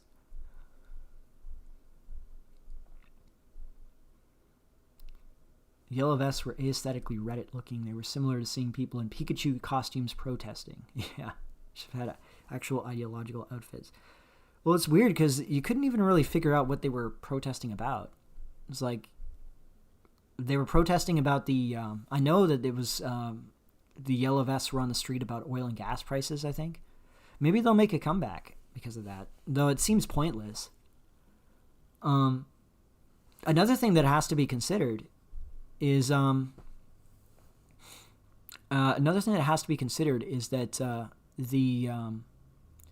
I think it's become obvious to everybody that protesting doesn't do anything. Like, what does protesting even get you? Like, if you're like, other than if you're protesting, like the way protesting seems to work now is like it's a demonstration of support for whatever the ruling class is. So it'll be, if you see protests in Iran, it's in support of the government. If you see Black Lives Matter protests in the U.S., it's support of the establishment against, at the time, it was the Trump administration, right? And the incoming Biden administration, that was like the establishment, and they were behind the funding of all these riots and protests. It's really the only way that protesting works now is it's like a show of support for the regime, you know? Because it can just be ignored otherwise. People don't go out on the street and wave signs around and shout at walls unless their time is being compensated, you know? And this Iran war is a perfect example. Like, where's the left? Where's the left in protesting against this war, which is killing hundreds, perhaps thousands of innocent civilians? And it's complete naked aggression by America. Like, where's the left? They don't seem to care. And it's because they're not being financed for this one. You know, so I don't even think that protests even matter that much anymore. Sloth Master's saying, what about the English? Oh, you mean like when the English did that chimp out after that Ugandan kid or Rwandan, whatever, stabs a bunch of girls? Yeah, I mean, that's an example, but that's I hesitate to really call it a right-wing thing because I wouldn't even say it was that political. It was more ethnic. It was like, we're sick of these people doing this shit with impunity. As opposed to it being like our politics, we're rioting in favor of Reform UK or Restore UK. You know what I mean?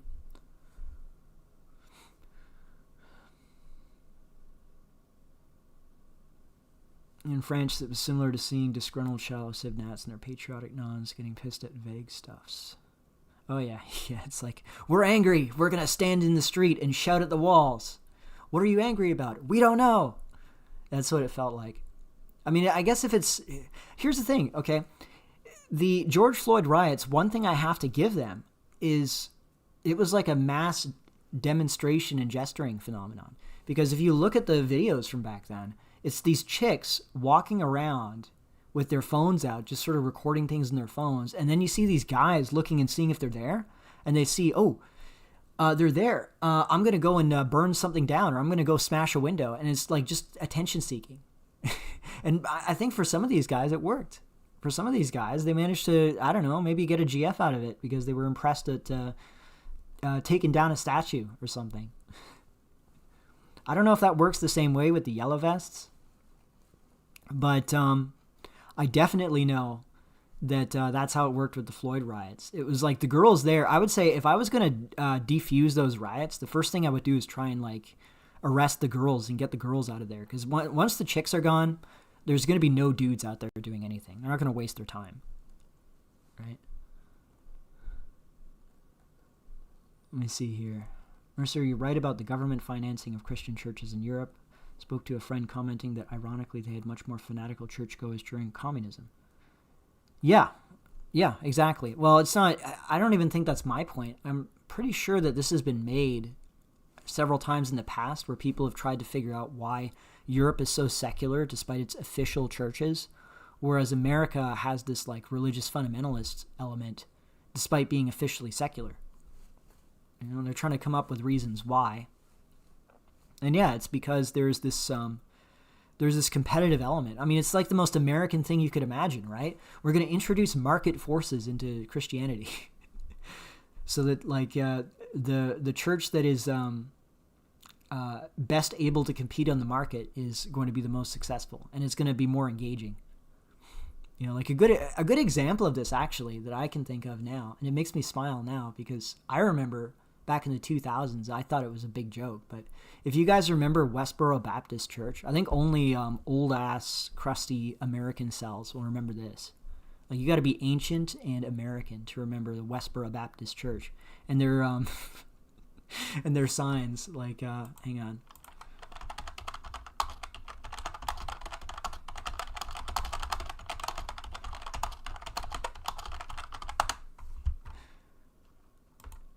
Let me pull this up here.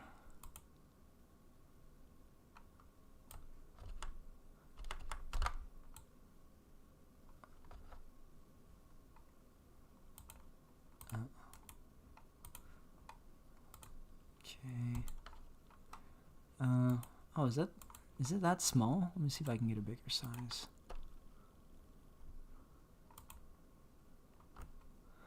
Here we are. These are the guys. There. It's the God hates fags people. They're actually, I remember I was looking into their church, and it's just grown since they did the big expose in the Obama years, because they were like attacked for being evil, whatever. But you know what? They maintain their consistent message, and they've got a young, very devoted following. Thank God for dead soldiers. YouTube, I'm not saying that as in I'm saying it, I'm just reading what the Westboro Baptist Church people said.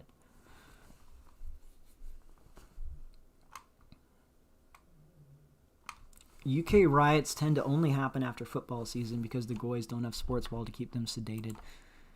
You do notice something similar with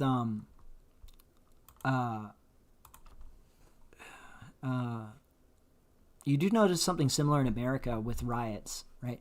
So riots tend to happen in the U.S. in hot seasons, and it's because people are agitated because they're all hot and sweaty. And so God hates figs, yeah. So if you look at riots and protests that happen in America, it'll always be in the summertime, especially in the South. Like if there's something going down in St. Louis, Missouri, or somewhere like that, it's going to be in the summertime. And it's going to be at nighttime in the summer because everybody's just agitated. They're low patience because of the weather. It's kind of funny. Yeah, Mark, you got to be careful. Again, YouTube has taken streams down just for saying certain things in the live chat. It's ridiculous. It shouldn't be this way. It's stupid. But that is how it's designed. If you want me to read something like this, you could send it to me in a super chat and I'll read it. Because you can get away with a lot more on the voice than what you can get away with in the live chat.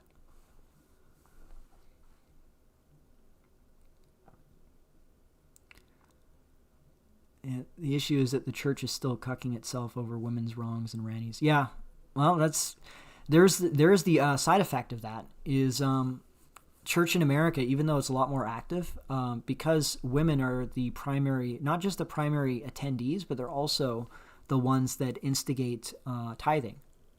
Like if there's tithing happening, it's going to be the woman typically that convinces her husband to tithe, or she will be the one that insists on the family tithing.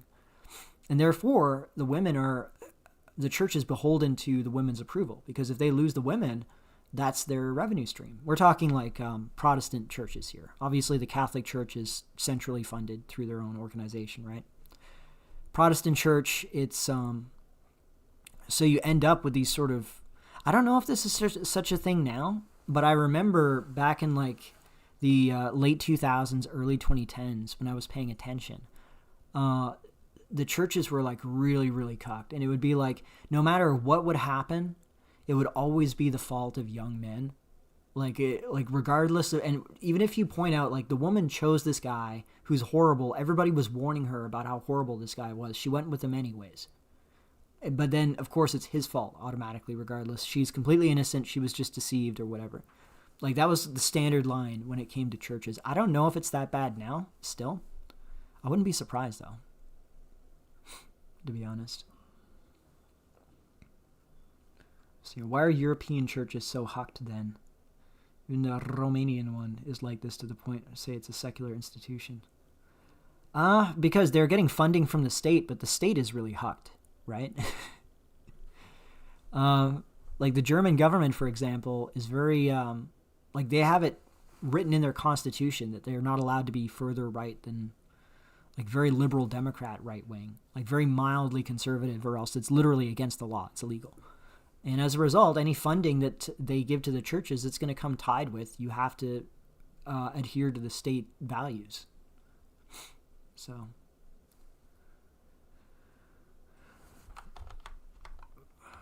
Boomers control the church's zeitgeist, and they still act like they're living in a homogeneous society.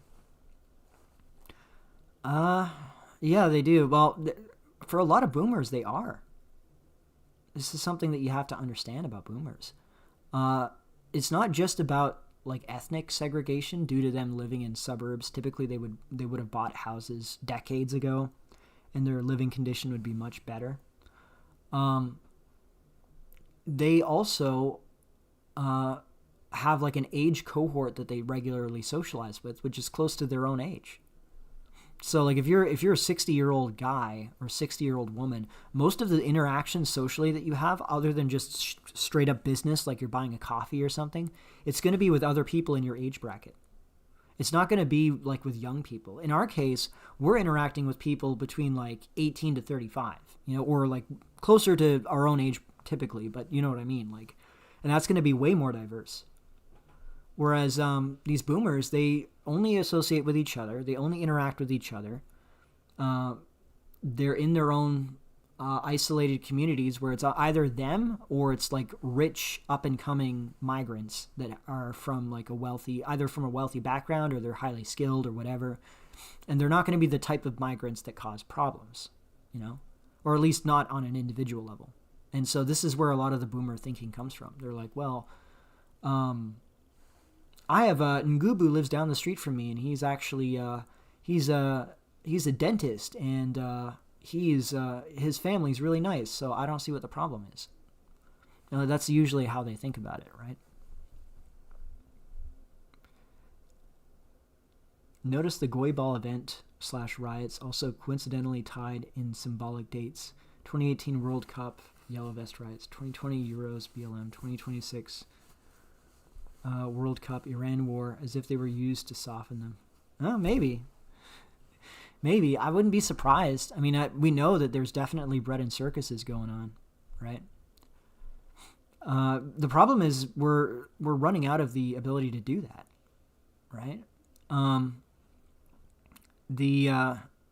If you look at sports ball watchers and you look at like Goy slop, like movie slop, whatever, that kind of peaked with millennials, and Zoomers, there's a steep fall off. It's like if you look at what Zoomers find their entertainment in, they're mostly playing video.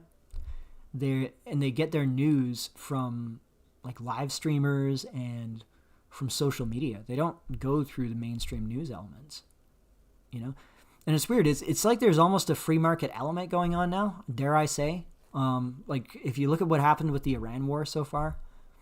And by the way, this is something I noticed all the way back in the start of the Ukraine war. Because I was on 4chan at the time, and I was watching the Ukraine war unfold. And I was originally in the start of the thread, which was the Ukraine Happening General, UHG. And eventually the fighting on that thread got so severe that it split into two separate threads. There was the comfy happening in Ukraine thread and the Ukraine happening general thread. And it was like the pro-Russia, pro-Ukraine thread, and you would have to like compare between the two of them which sources were better and like who was more accurately reflecting what was happening on the ground. You're seeing the same thing in Iran.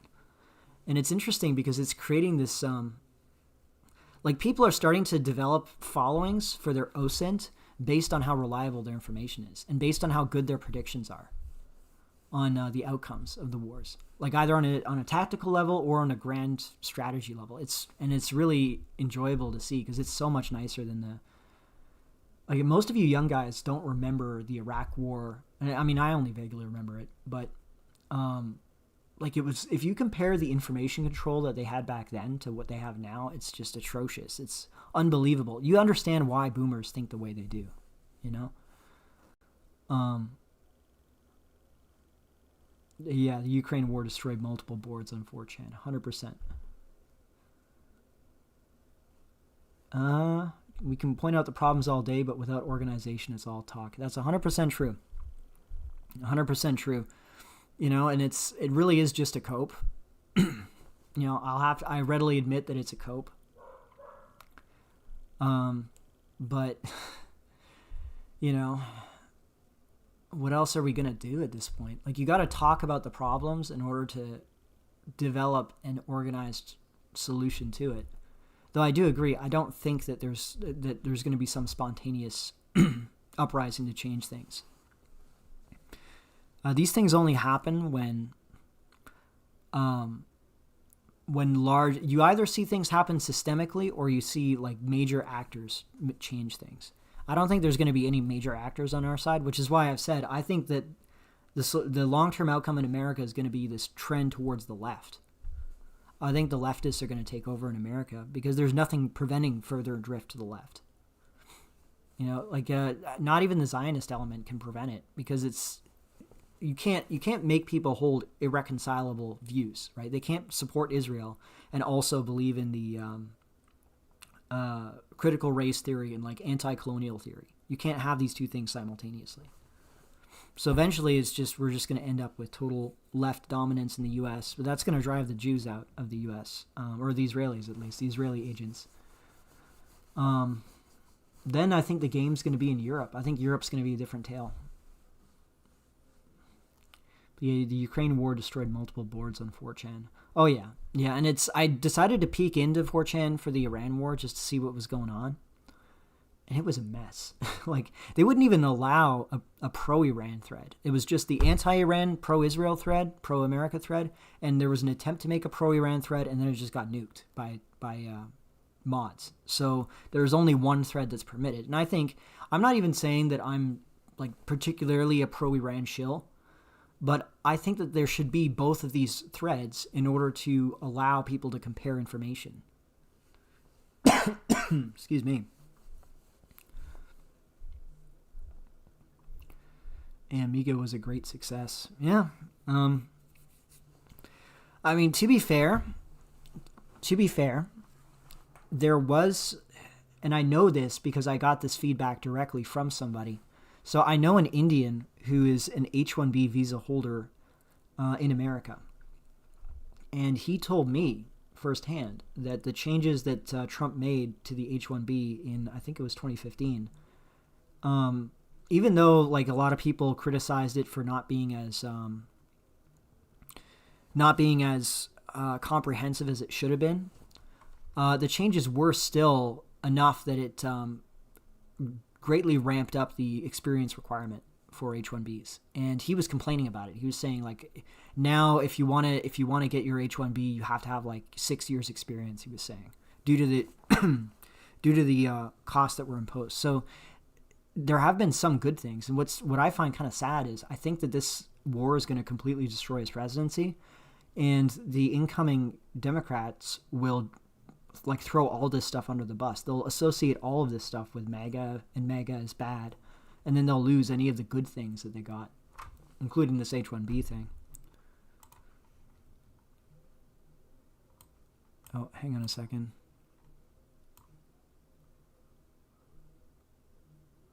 Create a British political party's 2026 tier list. I just got this sent to me here.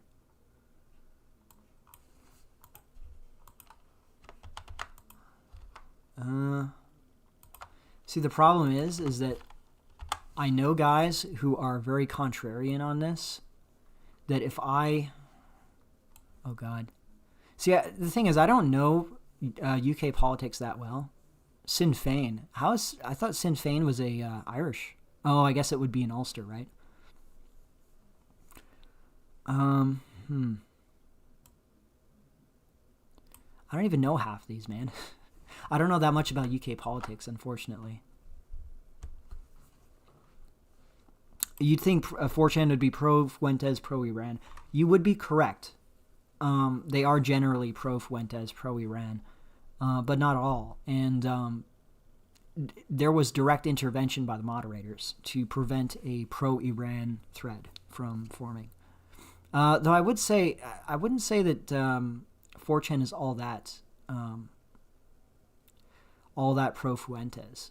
I would say that they're mildly, like there's a lot of people that don't like him for personal reasons, like they think he's gay or they think that he's too non-white. But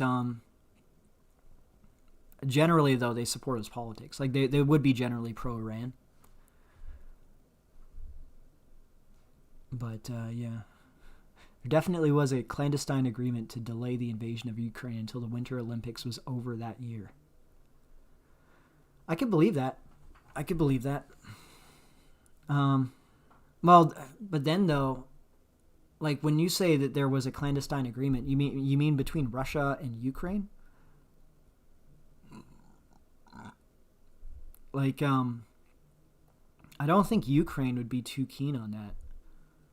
Because, like, the whole point, if you look at what the Russians did, they rolled their tanks in, because I remember this clear as day. And I remember I was one of the guys who thought, holy shit, like, Russia must know what they're doing here. This is going to be a blowout.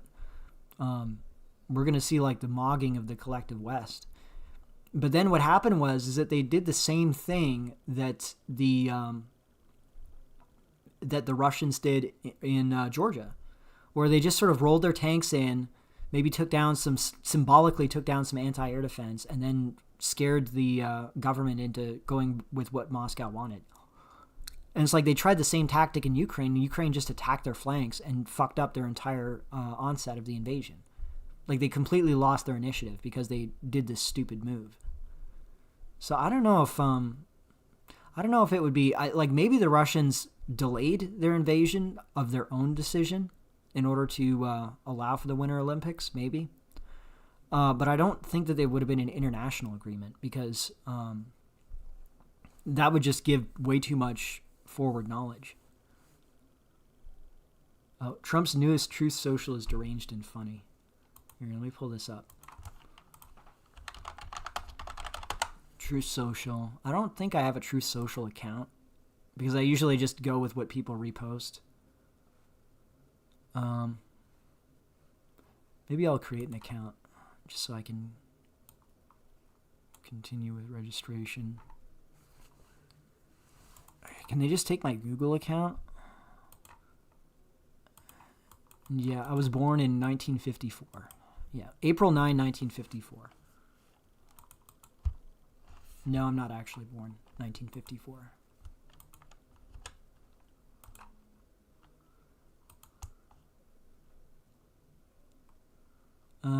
They want a phone number. No, fuck that.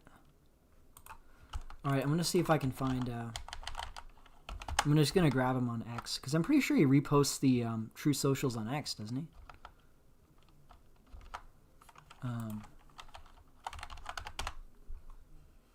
Donald J. Trump. Let's see. Oh, did he just give another, no, this is from February 28th.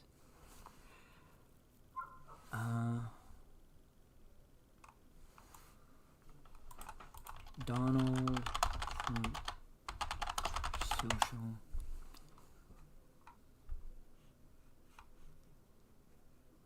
Is it this one here? Donald Trump post from Truth Social.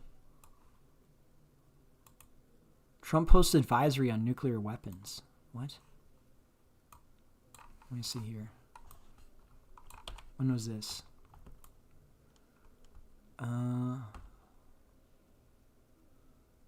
Okay, so this is recent. Wait, 11:46 p.m. So this was midnight last night.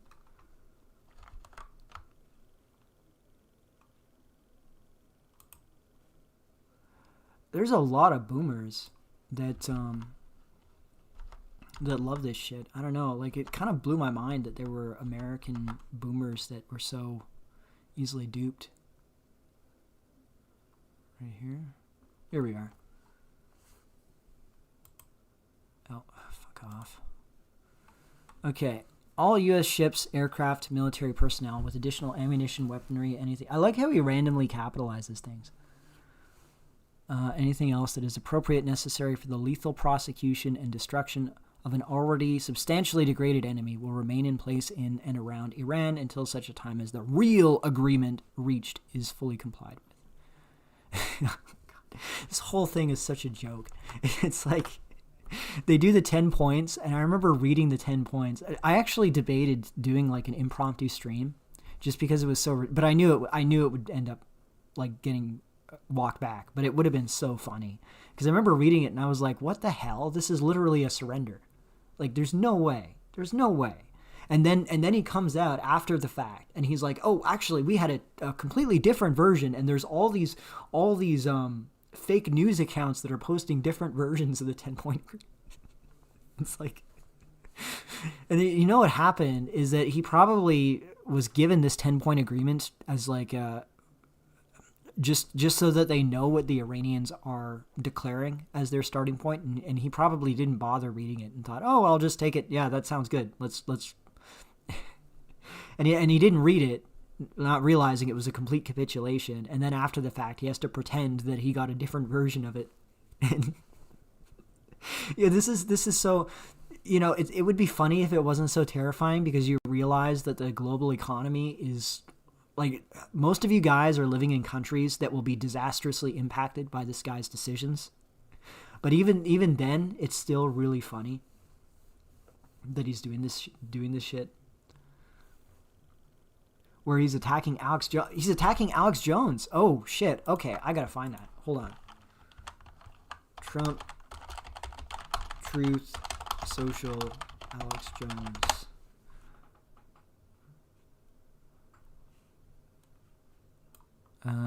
Let's see here. Let's do latest.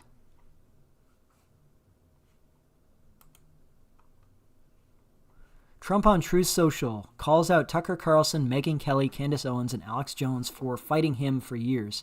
Says they have low IQs, are nut jobs, troublemakers. Accuses them. Yeah, but this isn't the actual truth. Where's the retruth? I need to see the retruth. Here it is. I got it. Okay, we're good. Let's read this.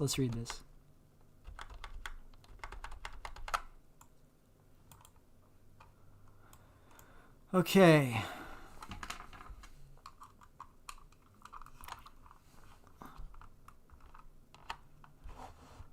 I know why Tucker Carlson, Megyn Kelly, Candace Owens, and Alex Jones have all been fighting me for years. Especially by the fact that they think it is wonderful for Iran. Oh my God, this is another one of those gigantic, like, where's that? I used it in my thumbnail. It was like Trump seething about, let me see here. Hold on.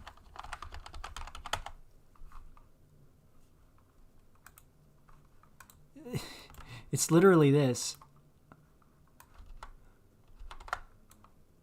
It's literally this. Like, this is what he's doing right now. This is the face I'm imagining he's making while he's writing this essay. Like, goddamn. See, it would be interesting if he actually had anything interesting to say, but it's just going to be a bunch of seethe. I mean, it's going to be funny, but otherwise it's just a joke. But let's see. So, especially by the fact that they think it is wonderful for Iran, the number one state sponsor of terror, all capitals. What is that? That's number one state sponsor of terror. Nosat. To have a nuclear weapon because they have one thing in common: low IQs. Oh, somebody's IQ pilled him. Has he seen the IQ distribution of Republican versus Democrat states?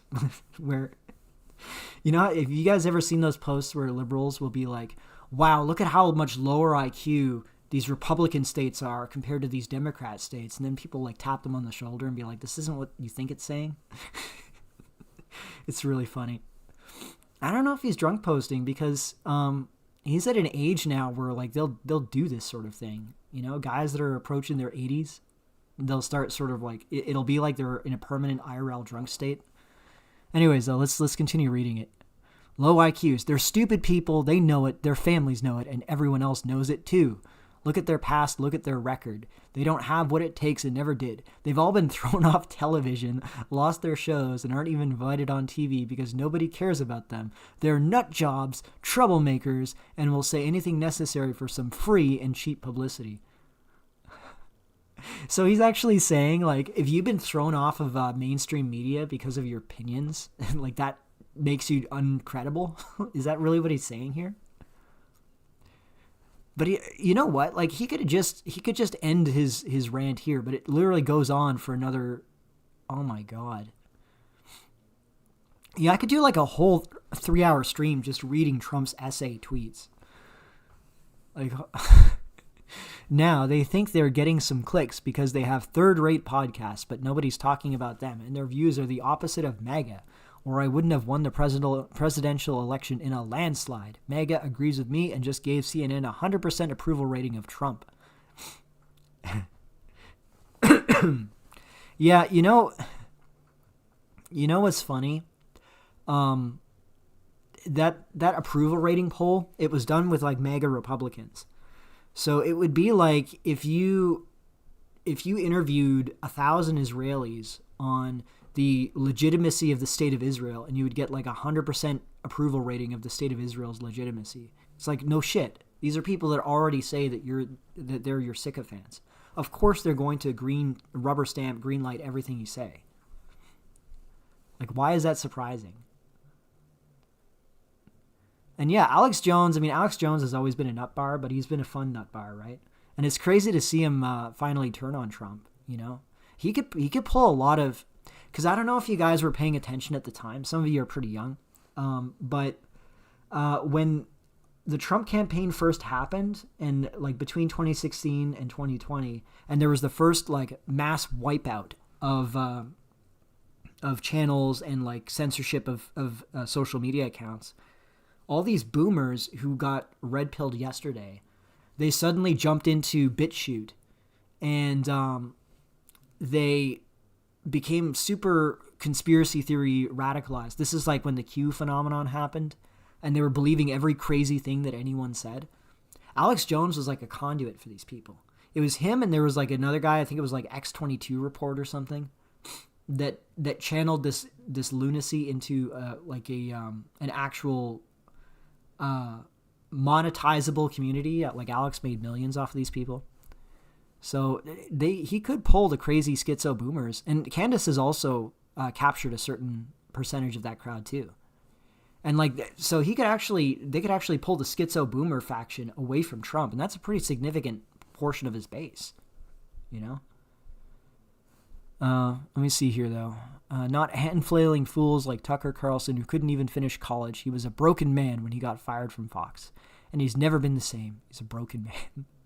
Perhaps he should see a good psychiatrist, or Megyn Kelly, who nastily asked me the now famous only Rosie O'Donnell question, or crazy Candace Owens, who accuses the highly respected First Lady of France of being a man. Yo, there's something to that. No, I'm kidding. That was so funny though. It's like, it's one of those, when Candace Owens did her thing about Macron's wife, it was one of those like, have you stopped beating your wife questions, where if she presses charges against Candace, it'll be seen as the truth being covered up. So it's like, you have to ignore this nut job, or you validate her claims in the minds of her followers. It's really funny. And let me see here. Oh yeah, someone else was asking about Alex Jones supported Trump when the neocons were all never Trumpers. Yeah, you have to remember, Trump gets a lot of, well, first of all, Trump watches Fox News, and he has mostly Jewish contacts, right? First order contacts, people he talks to regularly. They're mostly Jewish, and also Fox News, obviously, like the mainstream media that he follows, all their channels of information are from Jews. And if you pay attention to Hebrew Twitter, which I did do for a period of time, you will see that they are much more focused on Tucker Carlson than Nick Fuentes. They're not really worried about Nick Fuentes. I think they see him as too far out there, or like he's not capturing who they see as important. Whereas Tucker Carlson is actually appealing to potential, like respectable Republican types that were always pro-Israel. Like they see Nick Fuentes as like a rabble-rouser for the younger generation. They're very worried about Tucker Carlson. They are very concerned about him. They consider him like the arch anti-Semite. So Nick Fuentes, I think, as the demographic that he represents ages, and they become more politically influential, you're going to see them start to take him more seriously. They don't like him either, but they don't take him seriously. That's what I'm trying to say. Anyways, let's keep going. Oh, there's a poll, only 3% of Americans like Nick. He's not big enough. That is true. That is true. However, there is something interesting about that poll. I broke that poll down to see what what the actual demographic breakdown was. And if you exclude women and you only focus on young men, you got approval ratings as high as 15-20%. For young men. So this is like 18 to 25 that approve of Nick Fuentes, which is actually kind of wild. The reason why he has those low approval ratings and percentage points is primarily because of the age difference. Like older people are just completely unaware of him. And also women as a group are 5 times less likely to support him. Like almost no women support him. But if you just look at the young men, it's actually a fairly significant percentage of them. Enough that if you're looking at the youth vote, you would have to take them seriously. And another crazy thing about that is if you look at black and Hispanic supporters of Nick Fuentes, they're actually slightly higher than white supporters of Nick Fuentes. Or they're close in terms of percentage point support. This is what I was thinking. Like you're gonna see like performative white nationalism out of Nick Fuentes, but I think that what he's really doing is he's like pulling together this coalition of dissatisfied young men who don't really have any prospects and want radical change in their favor, and he's aiming them like a cannon towards the Jewish establishment in the U.S. And it's kind of like how, if you look at what happened in the Crusades, it's not like the Pope commanded a bunch of armies to go invade. He sort of gave permission, or he like pointed in the very general direction of the Middle East, and all of these crusading armies just flooded in and attacked the Muslim world, Palestine, to take it. That's kind of like what's happening with Nick Fuentes. He's sort of acting as a conduit for these people, and he's aiming them in the direction that he wants them to go. Yeah.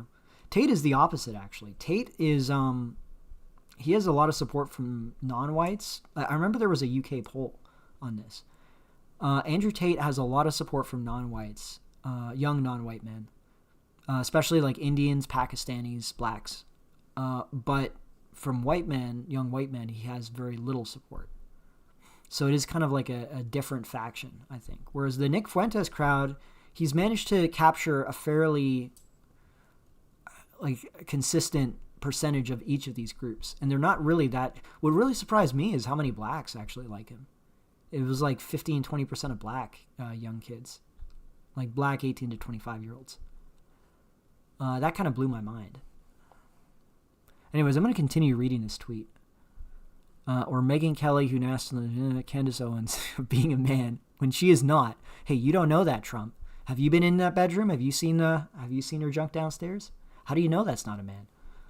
Come on, Trump. And hopefully we'll win lots of money in the ongoing lawsuit. Actually, to me, the First Lady of France is a far more beautiful woman than Candace. In fact, it's not even close. Uh-oh, that sounds like racism to me. How dare you say that this beautiful black woman is not beautiful? Let's see what else we got.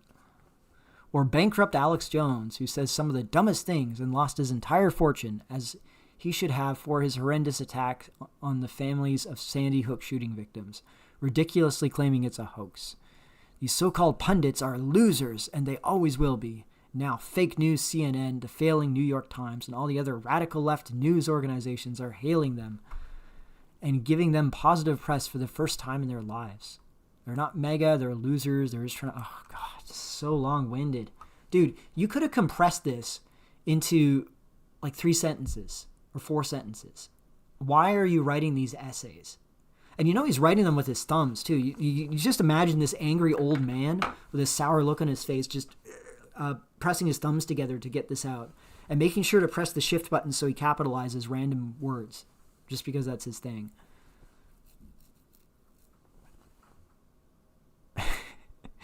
Or they go nasty like Marjorie Trader Brown. Marjorie Trader Brown. Oh, no.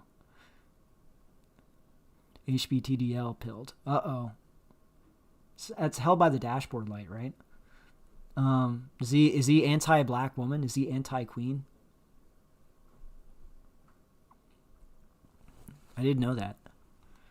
MAGA is about winning in strength and not allowing Iran to have nuclear weapons. MAGA is about making America great again. These people have no idea how to do that, but I do, because the United States is now the hottest country anywhere in the world. What? No, it's not. America's fat as fuck still. Like, if you want to look at the hottest country, and maybe this is some shameless ethnic nepotism or ethnocentrism on my part, but if you want to look at the hottest country, or at least like state level, it's probably Quebec, because Quebec has an obesity rate of like under 20%, especially for younger people, and it's still mostly ethnically French, you know. Whereas if you look at the rest of the New World, it's all like Latinas, but they're like all mixed up with who knows what, and can be quite ambiguous looking, and usually are quite fat as well. It's pretty much the entire, except for Argentina, I think. Thankfully, their government is doing a great job of keeping their citizens from being able to afford food, so they don't have a problem with obese women in Argentina. So and Canada is very quickly following this strategy. Actually, we're following this food scarcity model to eliminate obesity in Canada. It's very effective. But yeah. It just got noticed last year in France, the whole BP buzzword lingo. Trendy, yeah, baguette mass. Content is non-existent here, and if you did, you get swatted by the socialist. Yeah. Yeah, well, I think that you're going to see, as time goes on, you're going to see the European far right and the American far right diverge in their interests. Because, and you actually saw the rumblings of this with the focus on Muslims in Europe, because obviously most of the migrants are Muslim in Europe. Whereas the issue in America, obviously, is much more to do with illegal immigration from Latin America, crime from certain minority groups, whether they're citizens or not, and elite migrants from pretty much all around the world. I mean, mostly India, obviously. India is the biggest, lightning rod for this criticism, but it's the entire world. And it occurred to me, actually, that I don't know if Elon Musk can do this now, because he's kind of fallen out of favor, but and I'm not sure if this faction will even win. Like, I think JD Vance, they're trying to turn JD Vance into he's secretly opposed to the war. But it kind of reminds me of, if you guys remember when Gaza was getting burned to the ground and bombed to shit, there would be these news articles that got put out every little while by left-wing establishment news places, where they would say, Biden furious at Netanyahu's activities in Gaza, according to sources. privately furious or whatever, and it meant nothing because there was no policy change, and it was obvious bullshit, right? I think they're doing the same thing with Vance, where they're trying to make it seem like Vance is opposed to the war in any meaningful way. And I don't actually think he is at all. I don't think he really... I think he's being massively overestimated on how smart he is. You know? Like, people... Like, I've seen... I would watch a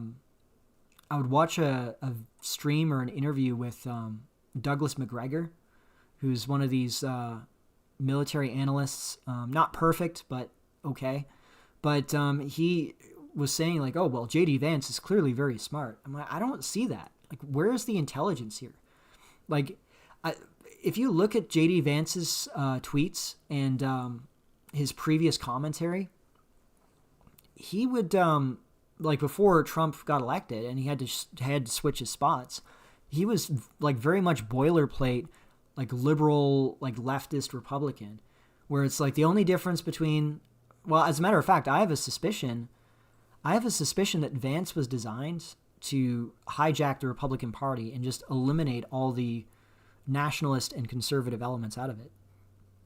Make it just about, like, we're opposed to more taxes and we are more pro-Israel than the Democrats are. That's the only difference between the J.D. Vance's Republican Party in their vision, I mean, before 2016, and the Democrat Party. And it's like they'll have more emphasis on legal immigrants from, like, India and these other countries, like H-1B immigrants, and they'll have stronger enforcement against illegals, but they'll make up the backdrop with legal immigrants. That's going to be what the Republican Party is, right? But it backfired dramatically when Trump won, right? Because Trump, what they were expecting, what I think Peter Thiel and that crowd was projecting, is that America would continue to trend towards the left in the Obama sense. But then Trump showed up and he radically pushed things to the right. Now, he himself was not really that radical, but he opened up the floodgates to all of these positions that were banned before. And you saw, like, a preference cascade. And if you look at what a preference cascade is, I think I probably talked about it in a stream once, where this happened during the communist era, where they would prevent any alternatives to communism or criticism of the communist governments from being discussed. But then as soon as there was a tiny crack in the system, because the communist governments had no idea what the real opinion on the ground was, because they would censor everything, when they allowed even a tiny bit of free speech to get through, it was like a crack in the dam, and then the floodgates opened, and then suddenly there was just nonstop attacks on the communists, and over time their governments got overthrown, like within a few months, you know, like it was a rapid shift, and public opinion on communism shifted rapidly. You're seeing that and you saw the same thing with Trump getting elected. There was a rapid preference cascade against, like, what Obama represented at the time, which was like, or it was like there was a split where you had one segment that represented the Obama element become, like, super far left and woke, and, like, this is where the wokeness thing came from, and then you had the other faction that became the anti-woke, and it's continued to this day. And since then, J.D. Vance has been on the defensive because he married his wife. He married his Indian wife. I think this was like a political arrangement in order to solidify his credentials as being a socially approved of right-winger or socially approved of Republican, because nobody can call him racist. Remember, this is back in the days when people would use racist as a way of shutting down their legitimacy, right? So he could say, "Oh, I'm not racist. Look at my brown wife and brown kids," and he actually had tweets about that. Where he's like, "I'm not racist. Look at my wife and kids, my mixed race kids and brown wife. How dare you say that I'm racist?" And that was by design. That was for his political career. Now it's turned into an albatross because he's trying to, I think the faction that adopted him after it became obvious that strategy wasn't going to work, the faction that adopted him was the, what do you call them? The NRX faction, the neo-reactionaries. This is like Curtis Yarvin, that crowd. And they want to turn America into this, like, private corporation and, like, outright dictatorship that uses IQ as a way of justifying rule. So the way that the NRX people think, it's like, yeah, okay, white people maybe have a higher IQ than this other race of people over here, so we can justify not letting this race of people over here in large numbers, but we're going to let every one of them over here that is above a certain threshold in IQ because they're smarter, and if they happen to outcompete you in your own country and crowd you out of the elite positions, that's just because they're smarter. So that's not your, like, you have no right to these positions. Meritocracy is the only justification.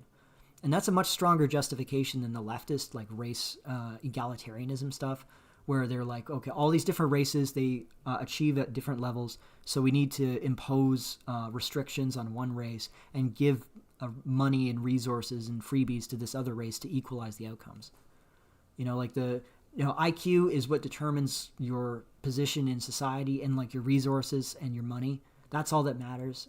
That's an easier position to defend. And that's what the NRX people wanted to do. But again, you're now dealing with NRX faction versus the real nationalists. And they look at JD Vance. JD Vance tries to like signal to nationalists about like Europe, for example. He talks more about Europe than America. And I think that's important to notice. But he's immediately vulnerable because people can just say, well, yeah, okay, you're talking about the need to preserve our identity as a people, and you talk about like Europe is losing its ethnic identity because of immigration, but you're married to an immigrant. Like your kids are half Indian. Like you're never going to support a policy that will harm your own children ever. So this immediately discredits him on that faction of the right. Whereas on the more establishment Republican side, his rhetoric is already causing problems because they can point to him and say, well, why are you saying this divisive racist rhetoric? So he's in between a rock and a hard place. I don't think he's going to survive this 2028. Like even if he manages to get out of this war looking good, I don't think that he would survive the hammer, and it's like a hammer and anvil, right? Like his mixed race marriage is the anvil, and the right wing is the far right that views him as suspicious because of his interracial marriage is one hammer, and then the centrists who oppose his racial attitudes and can point to him as being a hypocrite can hit him on the other end of it. So I don't think he's going to last. But that was their plan with JD Vance. And anyways, that's a huge loop around, but to bring this back, it's interesting if you look at Vance and you know who's funding him. He's connected to Peter Thiel. He's connected to Vivek Ramaswamy, to Elon Musk, Tucker Carlson. All these people are connected to him. And he talks a lot about Europe and like Europe's demographic situation. He doesn't talk about America. He talks about Europe. And I have a suspicion that faction, what they want to do is they want to offer Europe like, okay, we will support Europe being nationalistic and immigration restrictionist, but under two conditions, and that is Europe will support Israel in the same, and this is like the Yoram Hazony national conservatism people. Israel will be supported by Europe in the same endeavor and protected by Europe, and also you need to disavow the American nationalists that are attacking us in America, because we want to turn America into like the world's business emporium. We're going to turn it into like a giant corporation where we just import people from around the world. And we don't want competition with Europeans, because Europeans will be importing a bunch of people too, right? That's in theory. So they could think, the way Elon Musk would think is, well, I don't want competition for my Indians that I want to import into America. So I'll allow the Europeans to be immigration restrictionist. And they can just be a museum. They can just be a countries of museums that are not really politically viable, but they can just do their own thing. As long as they don't provide any moral support to the American nationalists who are our enemies, because we want to crush any kind of like nativism in America, because we need America to be this open borders for the H-1B class, like open borders for economic maximalism. So I suspect that's where they're going with it. Anyways, let me just read up here a little bit. They've stopped marrying into Israeli families and are now starting to marry into Indian families. You're not the only one who's noticed that. There have been other people that have talked about the rise of Indians into the upper echelons. There's this one guy who's in a college right now, like a pretty good college, who we talked to, and he's telling us that the Jewish students are actually kind of getting isolated, and like they're not really being included into the clubs and whatever that these elite universities have. And it's actually Indians that are having a lot of inward mobility into these clubs and whatever. And they're the ones that are like leading all these clubs. They might have like one white guy who will do the front-facing stuff. You know, like anything that's visible, they'll have a white guy do it just because it looks better, I guess. But the vast majority of like the software club or whatever is going to be Indians in these high-tier colleges. And they're either going to be like, they're going to be Indian students from India, or they're also going to be second gens from former H-1Bs. I do wonder, though, how long that's going to last, because like whenever you, like H-1Bs turn into a, oh, hang on one sec. H-1Bs, their kids are in the same boat as American citizens, right? Like they have to deal with competing with these H-1Bs just like Americans do. And yeah, they may still have high intelligence. They'll be able to compete on a like they'll be able to compete due to having the capability, but they're still competing with the wage differential. They're competing with the limitations put on H-1Bs. Like it's the same issues of, like being an American citizen is a liability in America. Like it's kind of crazy, but it's true. It's actually better if you can get in on an H-1B, like because they have a lot more control over you in terms of like you can't really leave the company, so they can invest more in you without worrying about you taking off. That gives you a competitive advantage against American citizens. And these H-1B kids, once their kids become Americans, it's the same situation. What are they going to do about it? So I don't think that's going to be stable in the long run. Like eventually these H-1B, like their kids are going to rebel against the system that's being put in place. Like it's not going to work in the long run. H-1B's kids get benefited by Indian nepotism. There's some truth to this. Like I have known cases where this has happened, but it's not as much as you might think. Because you have to remember, it's not just that they're ethnically Indian. It's also because they are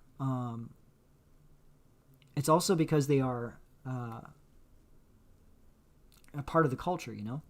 Like they still identify with the community. Whereas if you talk to a lot of second-gen Indians that are born in America, like they might identify vaguely as like brown or not white, but they don't see themselves as being Telangana or Telugu or whatever, you know, or some particular caste. And that's really where the nepotism kicks into high gears, with the caste, not just with being Indian. You know, so I'm not so sure about that.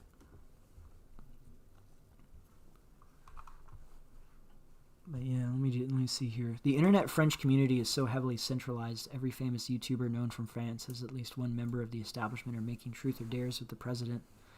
Yeah, we have the same problem in Canada. In Canada, our news media is directly bought by the government, like subsidized. The trick that they do in Canada is quite clever. Is they say because we border America and America is so culturally powerful, we're going to put in these government restrictions to ensure Canadian representation, so that you need a certain percentage of your media is Canadian origin, as like a way of being culturally independent or something. But the result of that is that it creates these carve-outs for media that is supported by the Canadian government, including our mainstream media. Like the main news source for most of our boomers is the CBC. It's directly government funded. Like it's like, guys, do you think that there's maybe a conflict of interest here? You know, like maybe they're not going to be impartial, especially on anything that reflects on the government that pays their bills and employs them, maybe. Though I suspect in France it's probably not as obvious, right? Like they probably make it Canada. Like as I said, like the way that it works in Canada, Australia, America, well, especially Canada and Australia, like the Anglosphere, we're like dodo countries. We have no risk from our neighbors. I mean, I guess in theory America could invade us, but why would they? It would actually be cheaper for America to just keep us independent and let us have our shitty, badly run economy, because then it's cheaper to hire us. Then if America annexed Canada, they'd have to pay us American wages, and that would make it way more expensive than, because the Canadian dollar is worth like 70 cents American now. So there's no point. I remember when I was hearing Trump talking about annexing America or annexing Canada, I was like, first of all, this would be amazing if this happened. Quality of life would shoot through the roof for us, but that's why it's not going to happen, because it's cheaper to just have us in our shitty satrapy and just drain us of oil. Like, why would you do that? Anyways, like, because we're dodo countries that like the government can do whatever they want to us, they don't have to worry about our combat readiness. They don't have to worry about us being subverted by a powerful foreign country that wants to invade us or take our land, right? They can just continue to do what they're doing, and they know there's no consequences. So it's almost like there's no real politics. Like, people just pretend that they're engaging in politics here. It's like they're playing in the sand, pretending that they're running a country. That's kind of how it is. It's not just news, it's gaming YouTubers, streamers, comedian YouTubers, all of them. I suspected they were selected by the state because they obviously produce trendy slop. Maybe there's something to that, yeah. Though that seems pretty integrated. I mean, France is a weird situation because if you look at how Europe went, most of the European governments were overthrown in World War II. Like, it was either they were overthrown by the communists and they had communist dictatorships established, or they were overthrown by the Americans and occupied, like Italy, for example, Germany, Spain eventually, not during World War II, but eventually Spain got overthrown after Franco.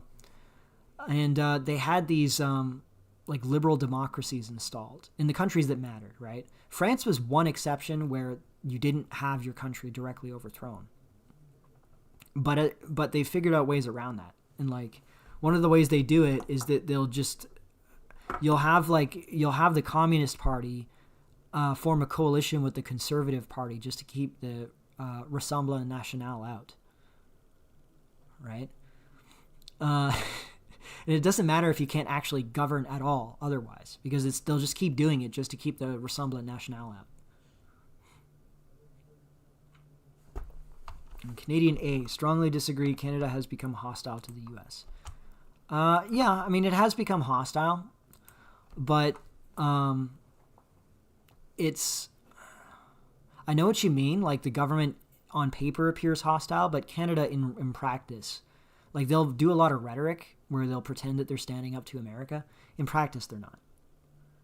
In practice, like, Canada could have no hope in contesting America, because all the Americans would have to do is cut off the highway route between Ottawa, Toronto, and Montreal. And that's like two drone strikes. There you go. You've just completely destroyed the logistics of Canada. At that point, then it's like you have no way of reinforcing. All they would have to do is roll in the tanks, take Toronto. I mean, the country would be collapsing into chaos if we were invaded anyways, right? Because Toronto's filled with like a hodgepodge of mutually hostile ethnicities. That as soon as there's any kind of instability politically, like externally, it's just going to collapse. Like, it's just going to be chaos. You know? And then Quebec, maybe I could see Quebec put up a fight within Quebec, but other than that, I don't think so. I don't think... Like, I think it would be over really fast if the U.S. invaded Canada. So, and the Canadian government knows this, you know? They're not that stupid. Like, what I suspect is going to happen is... Here's maybe a white pill for Canadians, is... when Israel does what I think it's going to do, which is destroy the energy infrastructure in the Gulf, or at least do a lot of damage to it, I think what's going to happen is Trump is going to pivot hard to Canada and like just do whatever possible to get our oil sands running and pumping out as much as possible, because they'll desperately need it just to stabilize the global markets. So it'll be like the Canadian century. You'll start seeing Canadian power everywhere. The tentacles of Canada will start wrapping around the globe, just because of the energy crisis that's coming.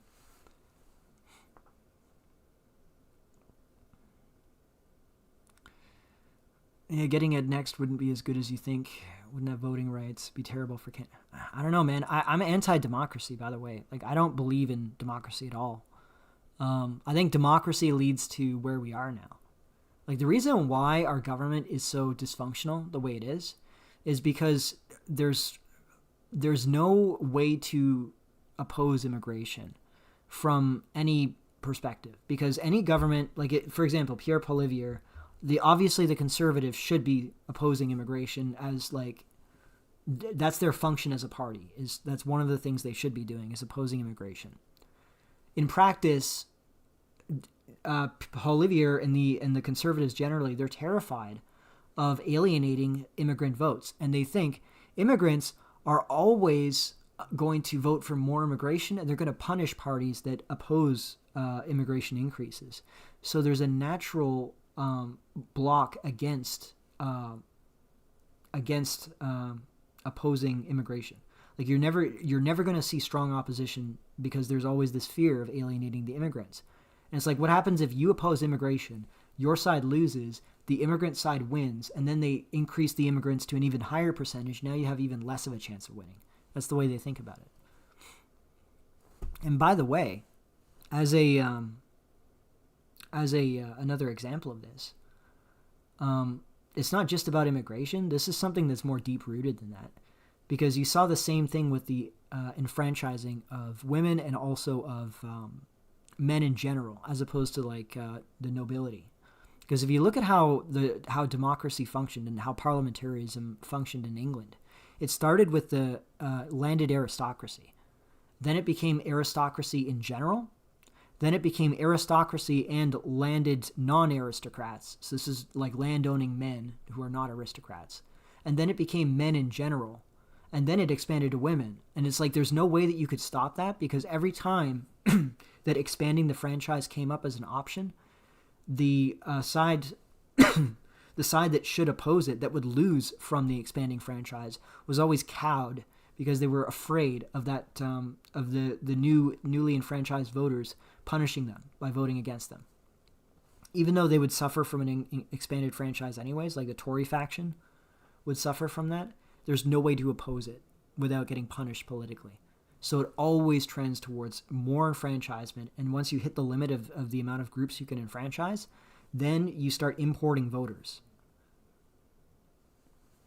So this is where we're at now, where as soon as a government discovers that it can import people to alter the voting behavior of the population, and this is still considered legitimate in a democracy, that's the end of democracy. Because at that point, then you can just import the voters that you want. This is what Canada figured out. I mean, as a matter of fact, it's funny. If you look at where the origin of mass immigration in Canada comes from, it didn't begin with Trudeau Sr. Like, Trudeau Sr., he did promote multiculturalism, but the borders were not opened by him. Like, the really opening of the borders began under Brian Mulroney in the 90s, who was a conservative prime minister. And if you look at the conservatives that were talking about the immigration policy at the time, they were saying this would be a way for us to increase the percentage of conservative voters, because we will be rewarded by these people for supporting immigration.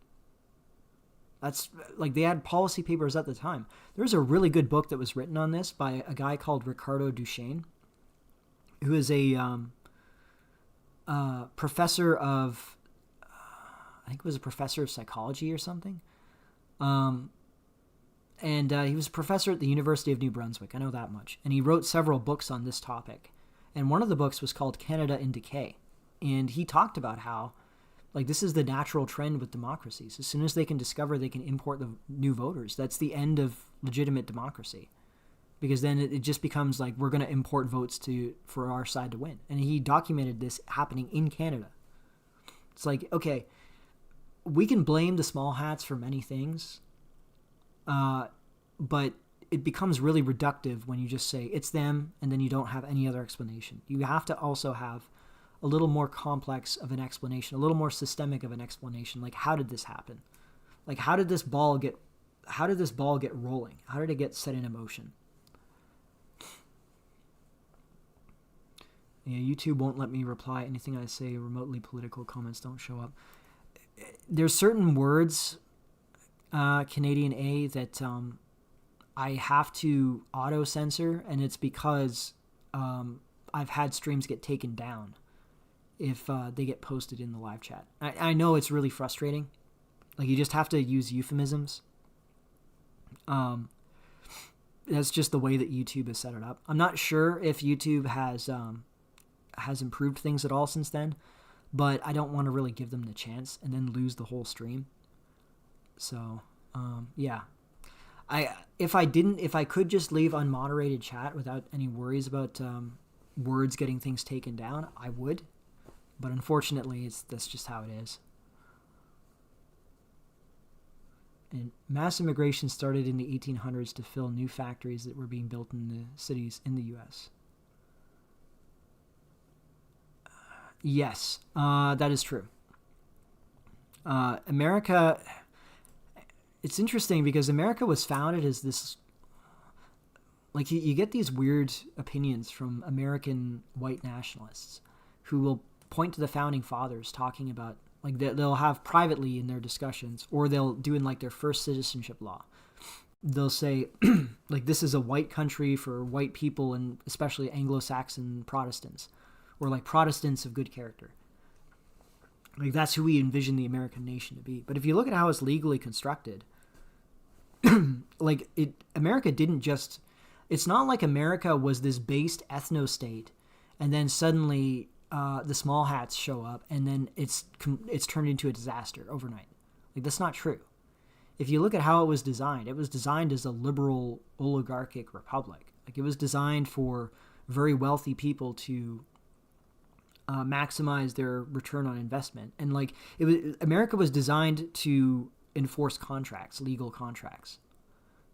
Like, they didn't have in mind that this was going to be like an ethno-state for the American nation, right? And the proof of this is how borders were opened periodically.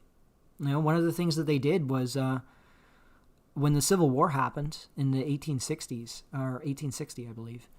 When the Civil War happened, the North opened up the borders to the Irish. Well, they had opened up the borders to the Irish before then due to the famine, but, like, they primarily used the Irish, and they brought in more Irish as cannon fodder for the Union, for the North in the Civil War. You know, and then after that, after the Civil War, they brought in more people from Europe generally, and that altered the demographics of the North, the big northern cities. They were no longer WASP Yankee cities. They had transformed into these, like, largely Catholic, Irish, Italian, German, like, all these other, like, non-English ethnicities. And it actually altered the politics. And you could see that the politics shifted when John F. Kennedy got elected. He was the first Catholic that got elected, Irish Catholic. And that was, like, a huge transformation in America. That was showing that the Catholics had come to power in America politically. You know, like, it's never had a stable identity is what I'm saying. So, like, it transforming into what it is now, like, it's just fiction to assume that like America was this 90% white, and then suddenly overnight 1965 happened, and then it's transformed into something completely different from what it was planned to be. It's like, no, this is actually closer to what it was originally planned to be. Like, the purpose of the American system is to create this sort of deracinated liberal republic that oligarchs can extract maximum wealth from. And they knew this because they saw the geographic situation in America, how defensive it was, how well defended it was from external forces, and how resource abundant it was. They could run that kind of system and it would function. Like, you couldn't run, if you ran a system like the American government in Europe, it would be overrun by its nearest neighbors, because there's no way that you could operate a republic with checks and balances like what America has, and not just get defeated by a unified militaristic state in Europe. Yeah. Well, I would actually say the U.S. was designed to fail. I would actually say that it's almost impossible to fail as the U.S. Like, if you guys have ever played video games where it's like a grand strategy game, map painting game, whether it's Civilization or it's EU4, America is this like overpowered zone that if you manage to get into America and monopolize it, you're guaranteed to become like an unassailable superpower. Like, you could just do like, doesn't matter what kind of government you have, how you do things, you can just sit your ass down and turn on the time on and just let your country sit and do nothing, and you could just check back, and 100 years later it'll be the number one power in the game, because like that's how overpowered the American position is. That's actually why it's so dangerous, and I've sort of come to the conclusion that America, because it's able to run the kind of government it has, due to its strategic position and all of its resources, it's able to have this horrifying government in place that has like, they can do whatever they want to the public, and they can also do whatever they want around the world. And this is something else I've noticed when I've had this conversation, like during this Iran war, I've had this conversation with MAGA Americans, and they treat the war like it's a video game. Like it's, and again, I'm not a bleeding heart or anything, but like they treat it like a scorecard where it's like, my side is going to get this, my side is going to beat your side because we're hitting these score points. And you realize, like, these people, it's not their kids that are getting hit with drones. Like, their school's getting hit with drones and their kids dying in drone strikes, right? Like, that'll never happen to an American, ever. And as a result, they can engage in this sort of like bloodthirsty, insane behavior, and there's no consequence for it. At least, and here's what I'll say about Israel. At least with Israel, they are taking what they're dishing out. They are taking hits. They are losing people in their attempt to occupy southern Lebanon, right? They are getting people hit in missile strikes, That's never happening to Americans. Americans can do whatever they want around the globe, and they're completely sequestered away in their little world island on the other side of the planet.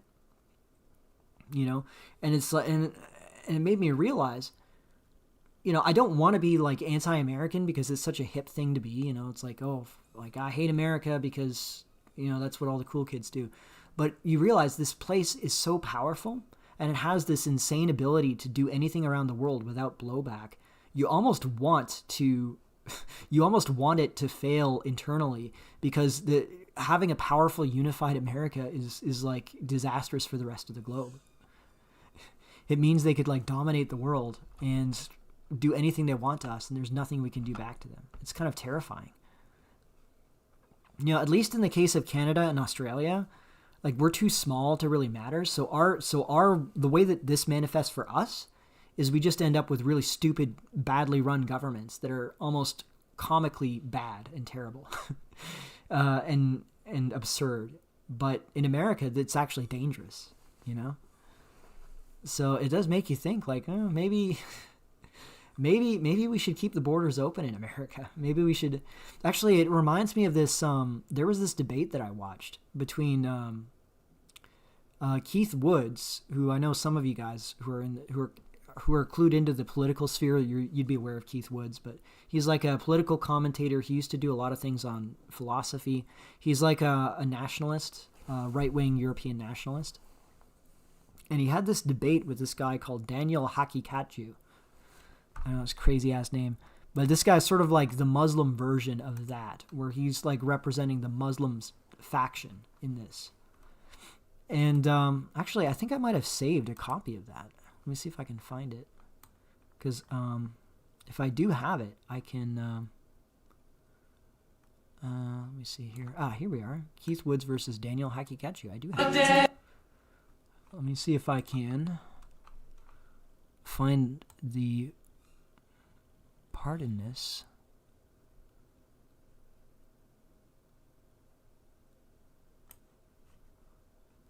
Let me see. Yeah, Keith Woods. See if I can find. Hang on. I'm going to have to mute myself. 1, 2. Okay.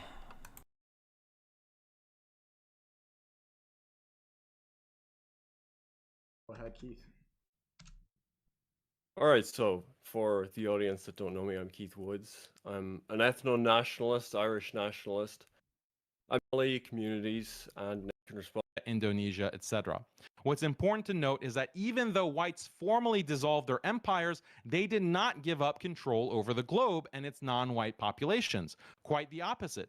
Highest non-whites. What we have today is a transition from formal white empires prior to World War II to informal white empires after World War II.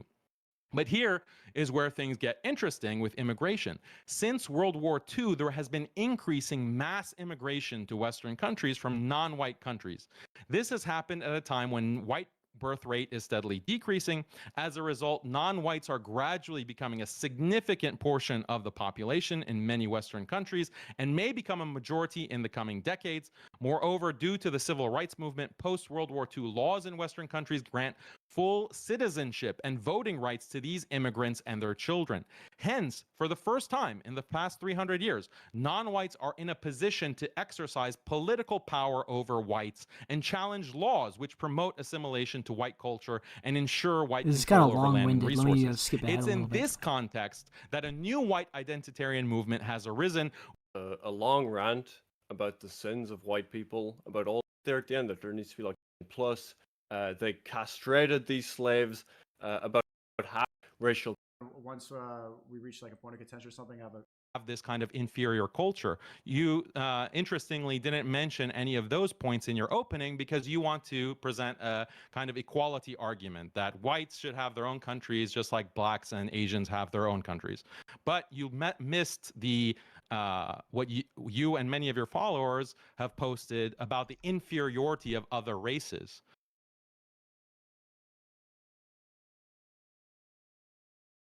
See, what I'm trying to find here, it's a little bit annoying, but maybe I'll just say it, just because I should have had, I didn't plan on using this today, but it just occurred to me, I would have bookmarks for this, but he brings up a point about Jews. He's like, why should we being like the global South, the third world, Muslims, whatever, he's like, why should we be opposed to Jews supporting mass immigration in Western countries? Like, this doesn't, why should we want you to regain control of your countries and potentially threaten us again? It's not in our interest for you to be able to do that. Like, our concern is Israel. Once Israel is taken care of, if we can defeat the state of Israel and destroy it, you are now our enemies again. And our concern should be to prevent you from dominating the globe again. That's the way that he put it. And I thought it was actually quite a brilliant way of putting it. And it shows that there's a difference in the interests between his faction and the whites. And this is where I think, like, when I first saw this debate, this is when it started to occur to me that there was going to be an eventual split between the interests of the American far right and the interests of the European far right. Because these guys will be directly opposed to the European far right for obvious reasons. They're living in European countries. That's not the case for the American far right. The American far right, they have a common cause against Israel because obviously that's where most of the small hats are located and that's where their power center is. And of course, America is used as the weapon for Israel, right? That's where their common affinity lies. Whereas in Europe, it's only like an incidental thing. It's a secondary thing. You know, Europe can often suffer consequences from American intervention, that sort of thing. But other than that, like, there isn't nearly the same kind of, like, there's a direct antagonism. And there's not the same antagonism between Israel and Europe as there is between Israel and America. Because obviously they're all located in America. They're not located in Europe anymore. So anyways, it was just kind of a stunning thing because all Keith could do when he said that was just kind of sputter about how, oh, this is not consistent ethically or some bullshit. And I'm like, it doesn't matter. Like, he's very clearly saying his interests are not the same as yours. Like, yeah, okay, on this one issue on Israel, your interests and his interests aren't, as I said, they're not even directly aligned when it comes to Israel.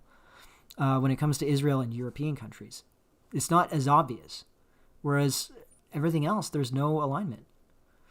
And I've also brought this up, like, what happens if the state of Israel is destroyed?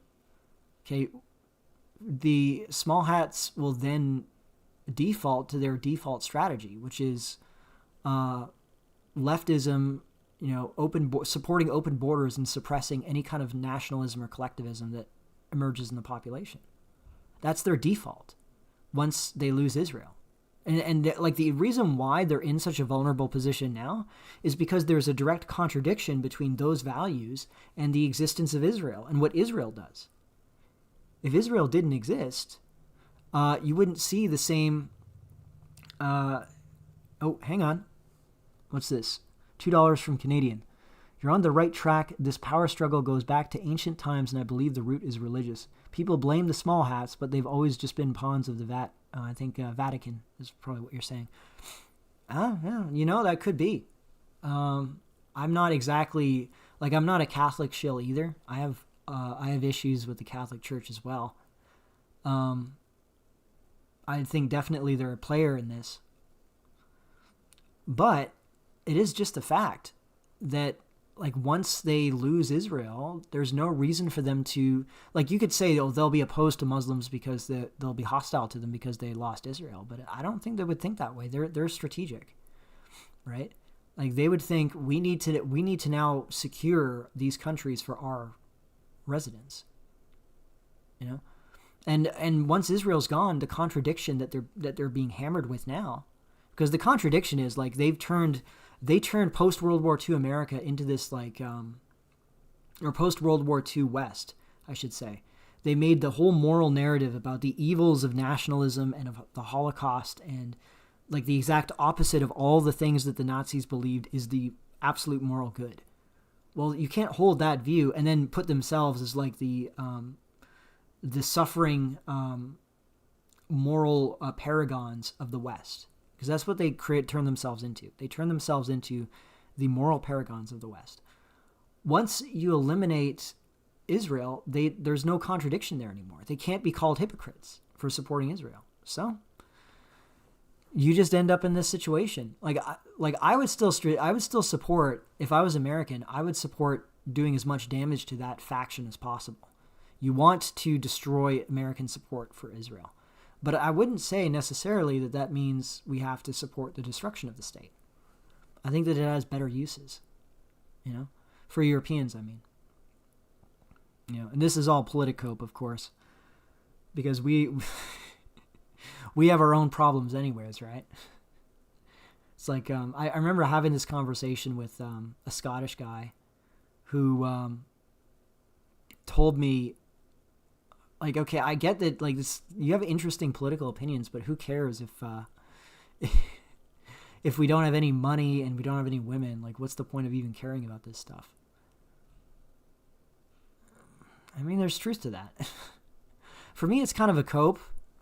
I enjoy this just for its own sake, but I don't know. Hang on, let me read this. History shows nationalism draws lines through race. I'm very confident Canadian whites would still be second class in a Canada vassal state scenario. Well, I think that, because you have to remember, politics would be playing a role here. If Canada was the 51st state, we would be another California in terms of the amount of electoral seats that would be awarded. That would basically ensure that the Democrats win every federal election. I think that's going to happen anyways. But if the U.S. were to annex America or Canada under Trump, let's say it goes by swimmingly and they don't give us citizenship, there'd be an incentive for the Democrats when they next come in to make Canadian citizens, because they want Canadians to vote Democrat, right? And let's be honest, our politics are well to the right of, or well to the left rather, of America. You know, even our most based province, Alberta, it would be considered maybe a purple state in the U.S. in terms of their policies. Like, it's very milquetoast. It's like Idaho or some shit, or Iowa.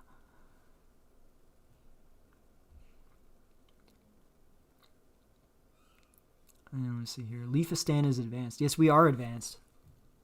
Our political class is just masters at controlling things. You know, like, we have a system where you can get elected as a conservative and then just switch to a liberal when you're bought off. That's just happened. Like, the Liberal Party is about to get a majority in Parliament in Canada because they just keep buying off MPs for the Conservatives to become liberals.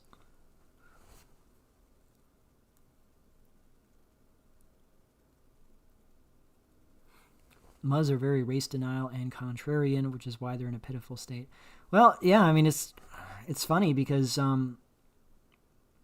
having talked with Muslims in the Middle East, or from there that are directly invested in the Middle East, the biggest concern is that Iran and Turkey could do like a hostile takeover of the Middle East if America gets kicked out.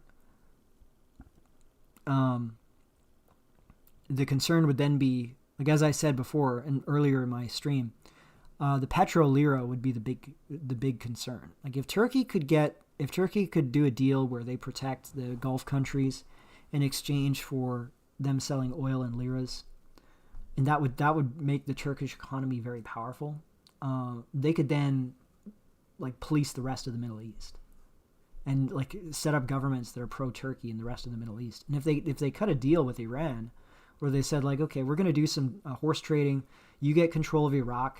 You get control of Bahrain, or not necessarily direct control, but like you get your pro-Iran governments there. You get Yemen, and we get the rest of the Middle East. I think they would agree to that, and then potentially you would have like an independent Middle East. Like a relatively unified independent Middle East, if they could come up with like some way to settle their differences between the Sunni and Shia, which they would have an incentive to, because the Kurds are like the common problem that both Iraq, Iran, and Turkey have, and that would be one basis for having a good agreement. And yeah, the Gulf states, I don't know. I mean, they're really stupid because, like, as I said, I'm actually going to see if there's any updates on that. And see if there's anything new from the UAE. Let's see. Another explosion reported in Dubai. Air defenses are currently active. Attack on refinery in Levan Island in the Persian Gulf was carried out by UAE Mirage jets. See, it's like they're suicidal because that just results in the UAE getting annihilated. Like, they don't have any natural water supplies. They don't have any food that they can grow. It's just a patch of desert with oil and Fujairah. Like, all Iran has to do is blockade its food and blow up its desalination plants. They're completely fucked. But like, and you realize these people are like 80 IQ inbred, like camel jockeys, literally. You know, this isn't even an insult. This is what they were doing before the 70s. Right? Like, these are not sophisticated people. And they're not running like an intelligent government. They're being ruled by these monarchs, which again are horrifyingly inbred. And they probably just got promised something stupid by Israel, like, oh, we're going to give you control of the Gulf if we defeat Iran. And the consequence is they're going to get blown up and destroyed. What a tragedy. What a tragedy that would be. Now, let me see what else we got here. Oh. Melania Trump. To be clear, I never had relations with Epstein and his accomplice Maxwell. I don't even know why she's bringing this up now. I never been friends with Epstein. Donald and I were invited to the same parties as Epstein from time to time, since overlapping in social circles is common in New York City and Palm Beach.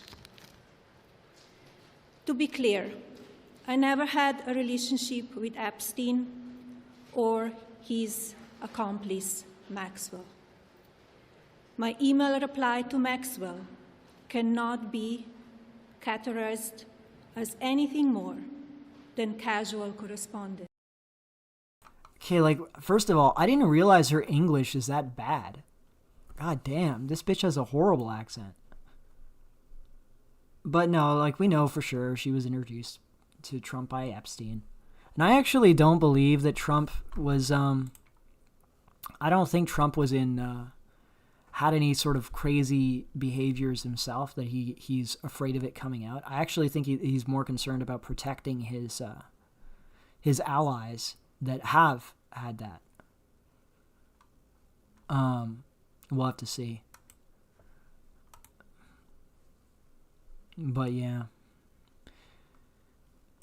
Anyways, other than that, let me see if there's anything else.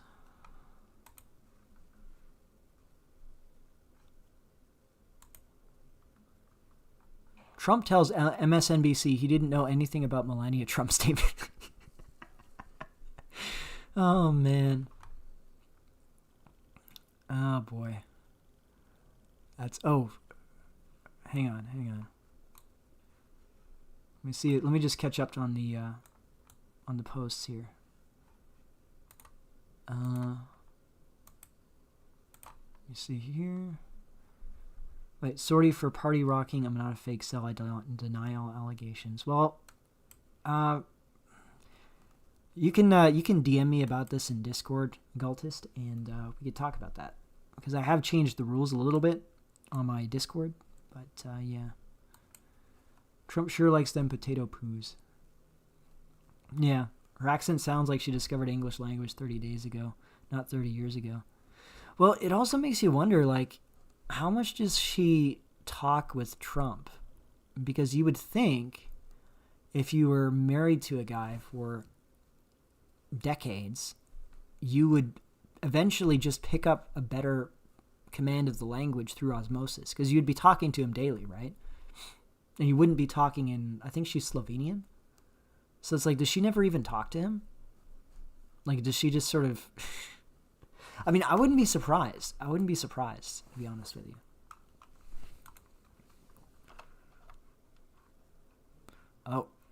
Oh, this could be big.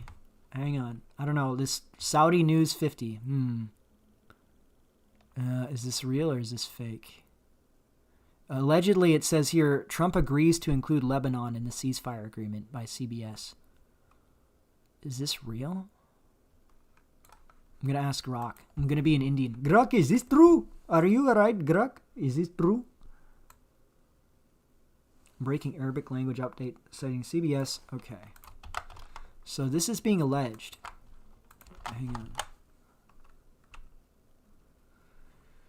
Trump agrees to include Lebanon in ceasefire agreement. Grok is saying ongoing regional tensions. This stems from diplomatic sources saying Trump was briefed the truce covered the broader Middle East, including Hezbollah and Lebanon. Okay, no, but it says agrees. No, come on, Grok. You got to give me more information than that.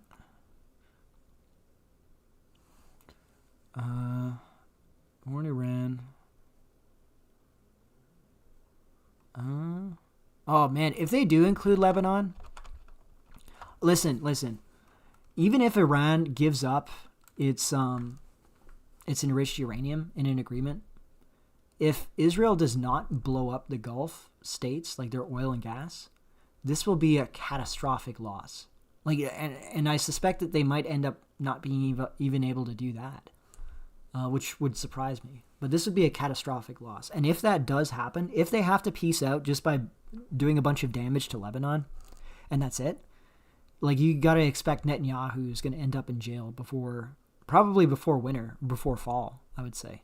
He's going to end up in jail because the Israelis will be after his head at this point. You already see some guys like Yair Lapid getting ahead of the curve because Yair Lapid, who's part of the coalition government, he's part of the centrist party in Israel, in quotations. He's already attacking Netanyahu as failing to achieve his objectives. Yeah. So we'll have to see. Speaking of Grok, since half the data centers were canceled / delayed, do you think we're going to see an end to AI? Risk in data, I think that this is the beginning of the end. I think the energy, it's not even so much that the energy costs will actually hit them directly. It's the fear of, because you have to remember, all of these investments are decided on the future basis, right? So the fear of energy prices skyrocketing and destroying the productivity of these data centers or the viability of these data centers, that is enough to trigger a sell-off in investors, because they think, okay, if the energy prices skyrocket, the data centers become unprofitable, there's no return on my investment for AI, so I'm going to pull out now before that happens. Like, that's usually the thinking. So we could actually see the bottom fall out. It depends. This could be, it really depends on how, I would say it depends the most on how this war ends. Like, if Israel does take out the, like, energy supplies in the Gulf, and the way it would work is Israel would attack Iran's energy infrastructure, and then Iran would retaliate against the Gulf. If that does happen, then yes, I'm like 90% chance the AI bubble is going to pop, and it's going to be a total disaster, like an economic disaster in the U.S. If they can exit this war without that happening, you've got like a 50-50 chance, I would say.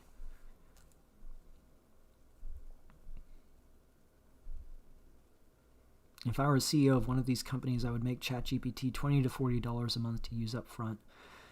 You know what's funny about that? I actually briefly myself did some work for an AI company that, like, I was working on their system, refining prompts and like data annotation, as they call it. One of the things I remember finding really strange was that they, in some of the tasks that they would ask for, they would deliberately ask me to like write things in like misspelled, mispunctuated, badly written speech. And it's because allegedly, according to them, there's like a bias in their models for proper speech that sounds too academic. And like the way I think about it, it's like what they realize is like people, the only real investor tier use for AI that would actually be paid for in serious numbers would be for like highly trained professionals. So we're talking like white collar people, right? Whereas the average person is sort of a knuckle dragger. And what I think they're imagining is like they want to capture the retard market by trying to make the AI sound as dumb as possible, like speak as dumb as possible. So they want their prompt engineers on the back end that help determine the output to have a default output that's retarded, right? So anyways, Mercer only got the notification now, 3 hours late. Insane. That's my fault, to be honest with you. I should have finished my thumbnail. As a matter of fact, what I think I'm gonna do from now on is I'm gonna create the start date. Like I'm gonna create Copium 12, but I'm just gonna leave it empty in terms of the thumbnail and the content until I come up with it. But I'm gonna actually schedule it ahead of time so that people will get the notifications properly. Greetings from Shenzhen, China. Mercer, 11 years, Geomax, never going back. You know, it sounds like, what's his name? Collective Dismal. He's in China right now, apparently. And again, it's one of these things where the infrastructure is apparently really top-notch in these first, second-tier cities. And you could say, well, it's just infrastructure, but I don't know. I mean, you begin to wonder. Our infrastructure's crumbling. U.S. is crumbling. So, yeah. Jeet noises. I have mastered the Jeet accent. Like, it takes me a little while to rev it up, but I'm really good at the Jeet accent, actually. And it's from, like, Jeet exposure. It's from interacting with them nonstop, against my will, as a Canadian. And, yeah, I'm having a blast. Well, actually, unfortunately, I think we're about ready to sign off here because it's 3 hours in. I had to start a little bit later than usual because I had some things pop up, unfortunately. But I definitely appreciate you guys coming on. Hang on, though. Let me just read the last little bit of this. Will they dispose of Trump to have enough justification to glass the Middle East? No, I don't think so. Trump is the best that they're ever going to get. If they were to take out Trump, they'd have J.D. Vance. So, and J.D. Vance, I don't think he's trustworthy, but he's not going to do what Trump's doing. If you speak in a Jeet accent, white women will love you. Yes, I can confirm. Like, whenever I'm trying my day game, which never works anyways, I use a Jeet accent. I know that it wouldn't work anyways, so I'm safe using the Jeet accent, but it probably bumps me up, like, from a 2 out of 10 to a 2.5 out of 10. So, there's that. Well, Rundown Mid, if you want to send a super chat, it doesn't matter how much, like, I'll read them off at the start of the next show, regardless of what they are. So that's one way. If you miss the show, you can send me a message on the next show. And that goes for everybody. If you guys want me to be guaranteed to catch what you're saying, like I try to keep up with the comments, but if you send a super chat, I will have it on my record and I'll read it. So, all right, guys, I'm going to be winding down now. So, it was great for you coming on. Talk to y'all later.